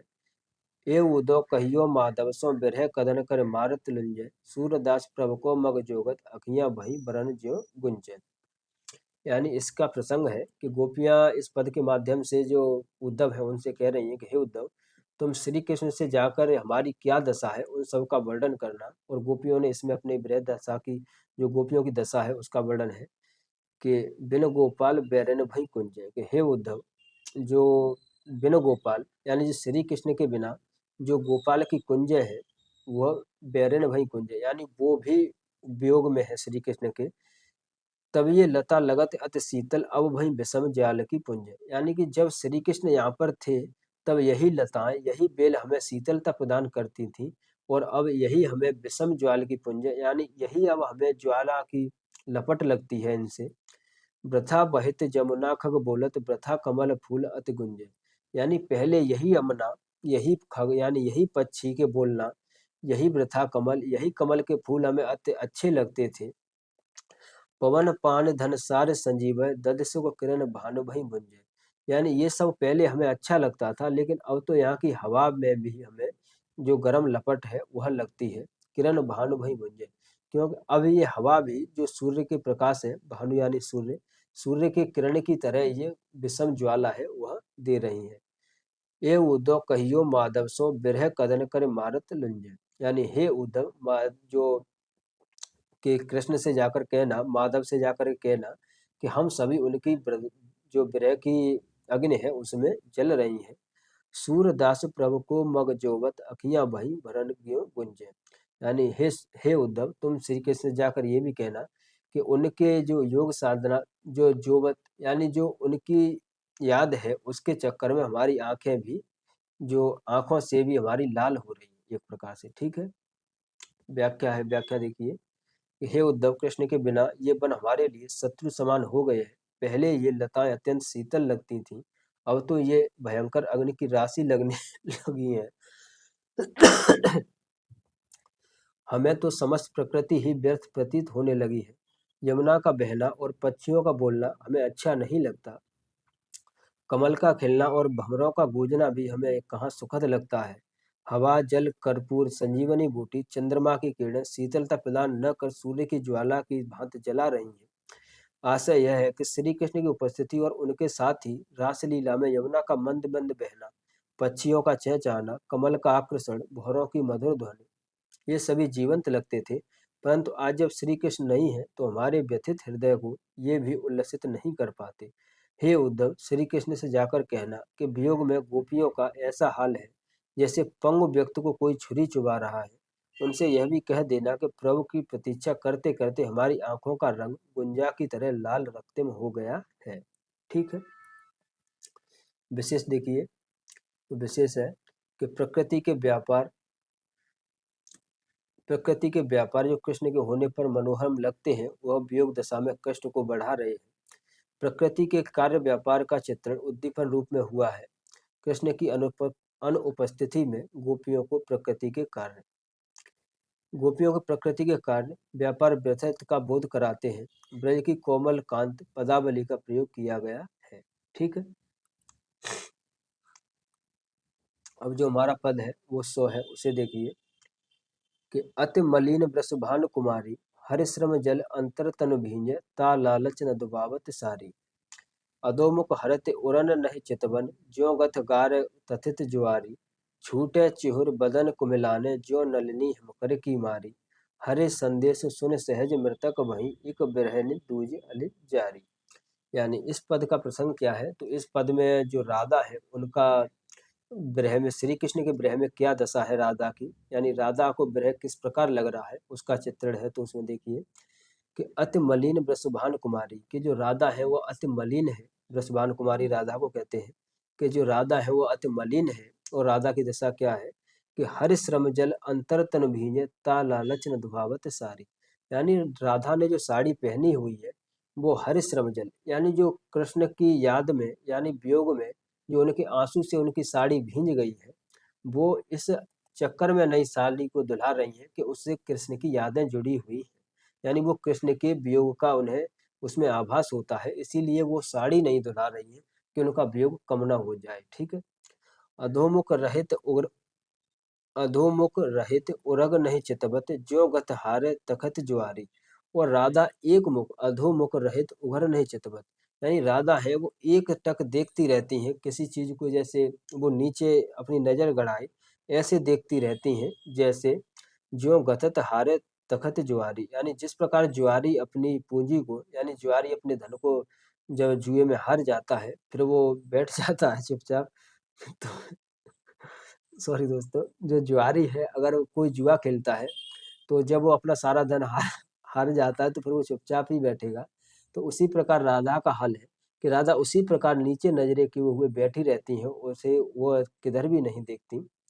छूटे चिहुर बदन को मिलाने, जो नलिनी है कर की मारी। और राधा का इस तरह हाल है जैसे नलिनी है उस पर जिस प्रकार शीत यानी हिमकर यानी शीत जिस प्रकार नलिनी पर पड़ जाता है तो वो कुमिला जाती है, उसी प्रकार राधा का बदन कुमिला गया है। हर संदेश सुनह सज सहज मृत भई एक, बिरहन दूज अल जारी। यानी राधा कहे कि हे उद्धव, उनसे जाकर कहना श्री कृष्ण ने कि राधा का भी हाल बहुत बुरा है, और राधा के साथ जैसा राधा का हाल है वही हाल अन्य सखियों का भी है। ठीक है। तो प्रसंग देखिए। ओहो, एक मिनट दोस्तों। हाँ, प्रसंग देखिएगा कि प्रस्तुत पद में राधा की विरह दशा का वर्णन है। राधा के वियोग दुख को उद्धव के युग संदेश ने बढ़ा दिया, इस पर राधा की सखियां चर्चा कर रही हैं। व्याख्या। अरे सखी, राधा तो अत्यंत मलिन दिखती है। श्री कृष्ण के सात्विक प्रेमोद्रेक से उत्पन्न पसीने से उसका शरीर और हृदय दोनों भीग गया है। इसके कारण उसकी साड़ी मैली हो गई है। उस इस लालच में अपनी साड़ी नहीं धुलवा रही कि इससे श्री कृष्ण के सत्वोद्रेक से उत्पन्न पसीने का गंध को खत्म खत्म हो जाएगा, जो राधा को अपने संबंध भावना के कारण अत्यंत प्रिय लग रहा है। दोस्तों, देख रहे हो प्रेम किस लेवल पर जा सकता है, तो वह आप देख सकते हो। वह हमेशा मुंह नीचे की ओर करके बैठी रहती है, तनिक भी ऊपर की ओर नहीं देखती, जैसे कोई अपना धन जुए में हार कर उदास बैठा हो। राधा के बाल बिखरे हुए हैं, उसका मुख कुमलाया हुआ है। यह वैसा ही प्रतीत होता है जैसे कुमिलनी पर पाला गिर गया हो और वह मुरझा गई हो। वह श्री कृष्ण के वियोग में पहले से ही पीड़ित थी। दूसरी ओर जब भ्रमर उद्धव द्वारा श्री कृष्ण का संदेह ज्ञान योग सुना तो सहज ही मृतक सदृश हो गई। सूरदास कहते हैं कि कृष्ण वियोग में सिर्फ राधा की ही ऐसी दशा नहीं, बल्कि ब्रज की गोपियों की भी यही जीवन यापन है। ठीक है। इसमें विशेष देखिए, तो विशेष है कि राधा के स्वरूप को मार्मिक अभिव्यक्ति प्रदान की गई है। कृष्ण को का संदेश राधा की दशा को और पीड़ादायक बनाता है। कृष्ण वियोग में राधा कत हारे तखत ज्वारी की बात प्रतीत हो रही है। भाषा का सौंदर्य वहाँ भावानुकूल है। ब्रज भाषा की बिंब योजना राधा की स्थिति को व्यक्त करने में सार्थक है। ठीक है। अब हमारा नेक्स्ट पद है वह है 125। इसे देखिए कि ऊधो बेग मधुबन जाहु, जोग लेव संभारे अपनो, बचे जहि लाहु। हम बिरहानी नारे हरे न बिन करे निवाहु, तहाँ दीजे मूर पूजे नफा कल नहीं खापु। जो नहीं ब्रज में बिकानो नागर नगर नारे बिसाहो, सूर बे सब सुखन सुनत लेह, जिए कहाँ पछता। यानी अब जो गोपियां हैं अब वो उद्धव को समझा रही कि हे उद्धव, तुम्हारा बहुत हो गया, बहुत ज्ञान सुन लिया, अब हो रहा है हमारा दिमाग खराब। अब हमारी बात सुनिए आप सीधे सीधे कि हे उद्धव, तुम क्यों परेशान हो। गोपियां कह रही है अब उन्हें जो गोपियां हैं उन्हें उद्धव को एक तरीके से ऐसा भाव आ रहा है गोपियों के मन में कि ये बेचारा कहाँ से आ गया। तो गोपियां कह रही है कि हे उद्धव, अब हमारी बात सुनो। उद्धव बेग मधुबन जाओ, यानी हे उद्धव, आप जल्दी से यहाँ से मधुबन से जाइए, यानी तुम जल्दी से गोकुल से चले जाइए। जोग लेव संभारे अपनो बचियो लह जाओ, यानी जो तुम्हारा जोग लेकर तुम आए थे इसे अपने को संभालिए और बचाकर यहाँ से ले जाइए। हम बिरहाहिनी नारी, हमें बिन कौन करे निभाओ, यानी हम बिरह में नारी हैं, यानी हम बिरह दशा में हैं। हम स्त्रियों की यह दशा है, हम हर के बिरह में हैं। उसमें आप क्यों बेफालतू में झंझट पाल रहे हो, उसका आप निभा क्यों करना चाहते हो। तहाँ दीजिए मूर पूंजे नफा कलिस तुम खागो, यानी इससे अपने जो योग मार्ग का जो तुम्हारा ज्ञान है, इसे आप कहीं अच्छे से बेचना, यानी जहाँ तुम्हें अच्छे से इसमें फायदा हो, नफा हो, इसे आप उन लोगों को बेचना जो गोकुलवासी है, उनसे तुम्हें कोई नफा नहीं होगा, सिर्फ घाटा ही होगा। जो नहीं ब्रज में बिकानो नगर नागर बिसारो, ये तुम्हारा ब्रज में नहीं बिचेगा, इसके लिए आप नगर नारी, यानी जो नगर नारी यानी जो मथुरा की नारियां हैं उनसे जाकर उन्हें बेचना ये है। सूर्य वे सब सुनत ले हो जे का पछताओ, यानी हे सूर्य, इसके लिए आप पश्चाताप मत करो कि यहाँ पर नहीं बेका, आप आराम से जाओ वहां पर ही बेचो, ठीक है। तो व्याख्या देखिए कि हे उद्धव, तुम शीघ्र ही मथुरा जाओ, तुम अपना योग अच्छी तरह संभाल लो और वहां बेचो जहां तुम्हें लाभ मिले। तात्पर्य यह है कि यहाँ तो तुम्हें लाभ के बदले हानि उठानी पड़ेगी, क्योंकि यहाँ तुम्हारे योग के महत्व को कोई नहीं समझता। हाँ, मथुरा नगर में इसके अनेक मर्मी मिल जाएंगे। हम सब गृहिणी नारियां हैं, जब श्री कृष्ण के बिना हमारा कौन निर्वाह कर सकता है। हमें तो एकमात्र श्री कृष्ण का ही सहारा है, वे ही इस सबका निर्वाह कर सकते हैं।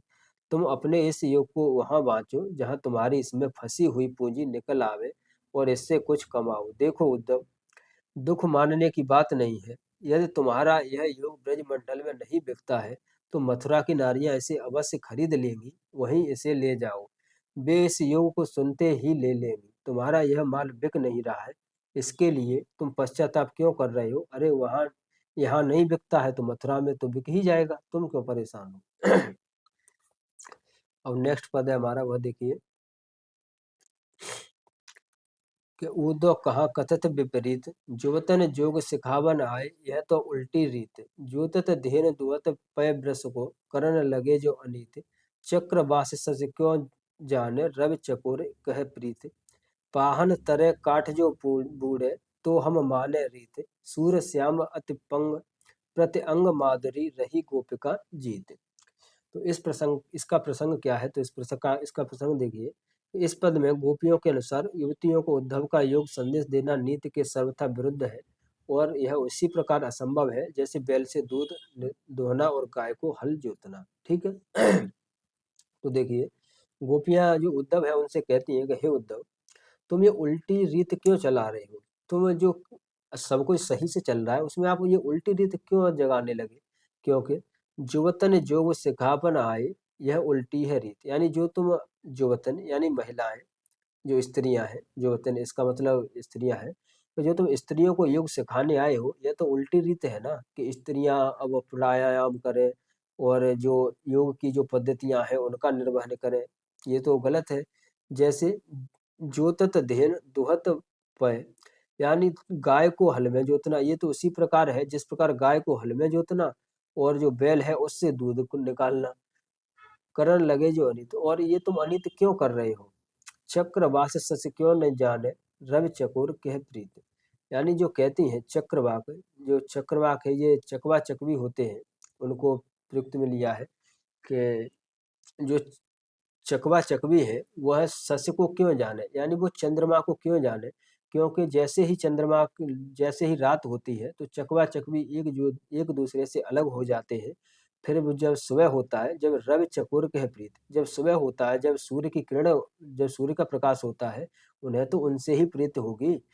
एक बात बताओ, जो चकवा चकवी है वह चंद्रमा के आने से यानी रात के आ जाने से, जब वो प्रेमी प्रेमिका चकवा चकवी अलग हो जाते हैं, तो वो चंद्रमा को क्यों मानेंगे, वो तो सूर्य को मानेंगे, क्योंकि सूर्य के प्रकाश में उनका मिलन होता है। जैसे पाहन तरे काठ जे बूढ़े, तो हम माने रीत। जैसे वो गोपियां कहती हैं कि हे उद्धव, एक बात बताओ, क्या पत्थर पानी में तैर सकता है या लकड़ी पानी में डूब सकती है। ये उल्टी रीत आप क्यों बेफालतू में चला रहे हो, ठीक है। सूर श्याम प्रति अंग माधुरी रही गोपियां जीत। यानी इसी प्रकार जो गोपियां है वह उससे उद्धव से जीत रही है। ठीक है, अब है व्याख्या। तो व्याख्या देखिए, व्याख्या कि हे उद्धव, तुम इतने चतुर और बुद्धिमान होकर भी नीति के विरुद्ध कार्य क्यों कर रहे हो? प्रयुक्त स्त्रियों को योग की शिक्षा देना तो सर्वथा उल्टी रीत है, अतः तुम इस उल्टी और लोक विरुद्ध नीति में सफल नहीं होगे। तुम जो इन युवतियों को योग साधना की ओर उन्मुख कर रहे हो, तुम्हारा यह प्रयास और तुम्हारी यह अनीति तो उसी प्रकार है जैसे गाय को हल में जोतना और बैल से दूध दोहना, जो संभव नहीं। इसी तरह भला चकवा चकवी चंद्रमा को क्यों जाने? चंद्रमा के प्रकाश से उन्हें क्या प्रेम? चंद्रमा के उदय के साथ तो वे परस्पर वियुक्त हो जाते हैं, अतः उनका प्रेम तो सूर्य प्रकाश से है। जिस प्रकार से निकलने पर दोनों मिलते हैं, इसी प्रकार सूर्य से चकोर की क्या प्रीति है? चकोर तो चंद्र किरणों का रस पान करता है, सूर्य प्रकाश से उसकी क्या सिद्धि होगी? हाँ, यदि पानी में पत्थर तैरने लगे और लकड़ी डूब जाए तो युवतियों के लिए तुम्हारी यह योग विषयक नीति को भी उचित मान लेगी। यानी गोपियां सीधे सीधे एक बात कहती हैं कि हे उद्धव, तुम अपना योग सिखाने आए हो, सही है, ठीक है, हम सीखेंगे, लेकिन अगर उसमें हमारी एक शर्त है, अगर पत्थर पानी में तैरने लगेगा और लकड़ी पानी में डूबने लगेगी, अगर ऐसा संभव है तो हम तुम्हारा योग सीखने के लिए तैयार हैं। ठीक है, आशय यह है कि जैसे लकड़ी की जगह पानी में पत्थर कभी नहीं तैर नहीं सकता, उसी प्रकार युवतियां तुम्हारा इस योग साधना में कभी सफल नहीं हो सकती। उन्हें तो श्री कृष्ण के अनंग प्रत्यंग की सौंदर्य माधुरी ने पराभूत कर रखा है, वे कृष्ण के प्रत्येक अंग की शोभा के माधुर्य पर मुग्ध है। ठीक है दोस्तों, तो धन्यवाद दोस्तों। जैसा कि भ्रमर गीत सार हमने देखा, तो ये कैसा लगा आपको, इन पंक्तियों की व्याख्या कैसी लगी? अगर ये आपके लिए एग्जाम के पॉइंट रिव्यू से मददगार साबित हो तो इन्हें आप जरूर बताइएगा। ठीक है, साथ ही दोस्तों आप एक काम करिएगा कि अगर आप, सबसे पहले मैं आपको बताऊं कि आपका जो पेपर आएगा तो पेपर में सबसे पहले आपका व्याख्या वाला क्वेश्चन होता है। ठीक है, अगर दोस्तों अगर आप व्याख्या वाला क्वेश्चन सही से करते हैं, अगर व्याख्या वाला क्वेश्चन आपका सही है, तो सही से आप फॉर्मेट को उसमें रखते हैं, सही से सजाते हैं, तो अन्य जो आपके प्रश्न होंगे बाद के, अगर वो एक तरीके से अच्छे न भी हो तो आपको अच्छे अंक मिल जाएंगे। ठीक है, तो एक दो जो शुरू के प्रश्न हैं उनको आप जरूर अच्छे से लिखें, तो उसी में आप व्याख्या को लिख सकते हैं। तो उसके लिए आपको व्याख्या पढ़नी पड़ेगी, तो आप एक बार थोड़ी मेहनत करके देख लीजिए। जो मैं आपके लिए इतनी मेहनत कर सकता हूँ दोस्तों, कल से मैं लगा हुआ हूँ, आपकी ये पीडीएफ मैंने तैयार की है। ठीक है, तो इस पीडीएफ को बनाने में मुझे भी काफ़ी समय लगा और मुझे भी थोड़ी परेशानी हुई, मुझे खुद पढ़ना पड़ा। तो आप थोड़ा पढ़ लीजिए, आपके लिए तो ये और भी अच्छा है। ठीक है दोस्तों, तो दोस्तों प्लीज़ जो वीडियो है उस पर आपकी प्रतिक्रिया जरूर आनी चाहिए। वीडियो को लाइक कीजिए और कमेंट बॉक्स में जरूर आप बताइए कि आपको वीडियो कैसा लगा। ठीक है दोस्तों, अगर ये आपको सही लगेगा, अगर आप कमेंट इस पर करते हैं तो मैं इसी प्रकार से वीडियो बनाऊंगा। अगर अगर आपके लाइक या प्रतिक्रिया नहीं आती है तो फिर क्या फ़ायदा। ठीक है, तो ठीक है दोस्तों, प्लीज़ इतना ध्यान रखना और ज़्यादा से ज़्यादा वीडियो को शेयर करना। और दोस्तों जिन लोगों ने चैनल सब्सक्राइब नहीं किया है, प्लीज़ वो चैनल को सब्सक्राइब कर लीजिएगा। ठीक है, धन्यवाद।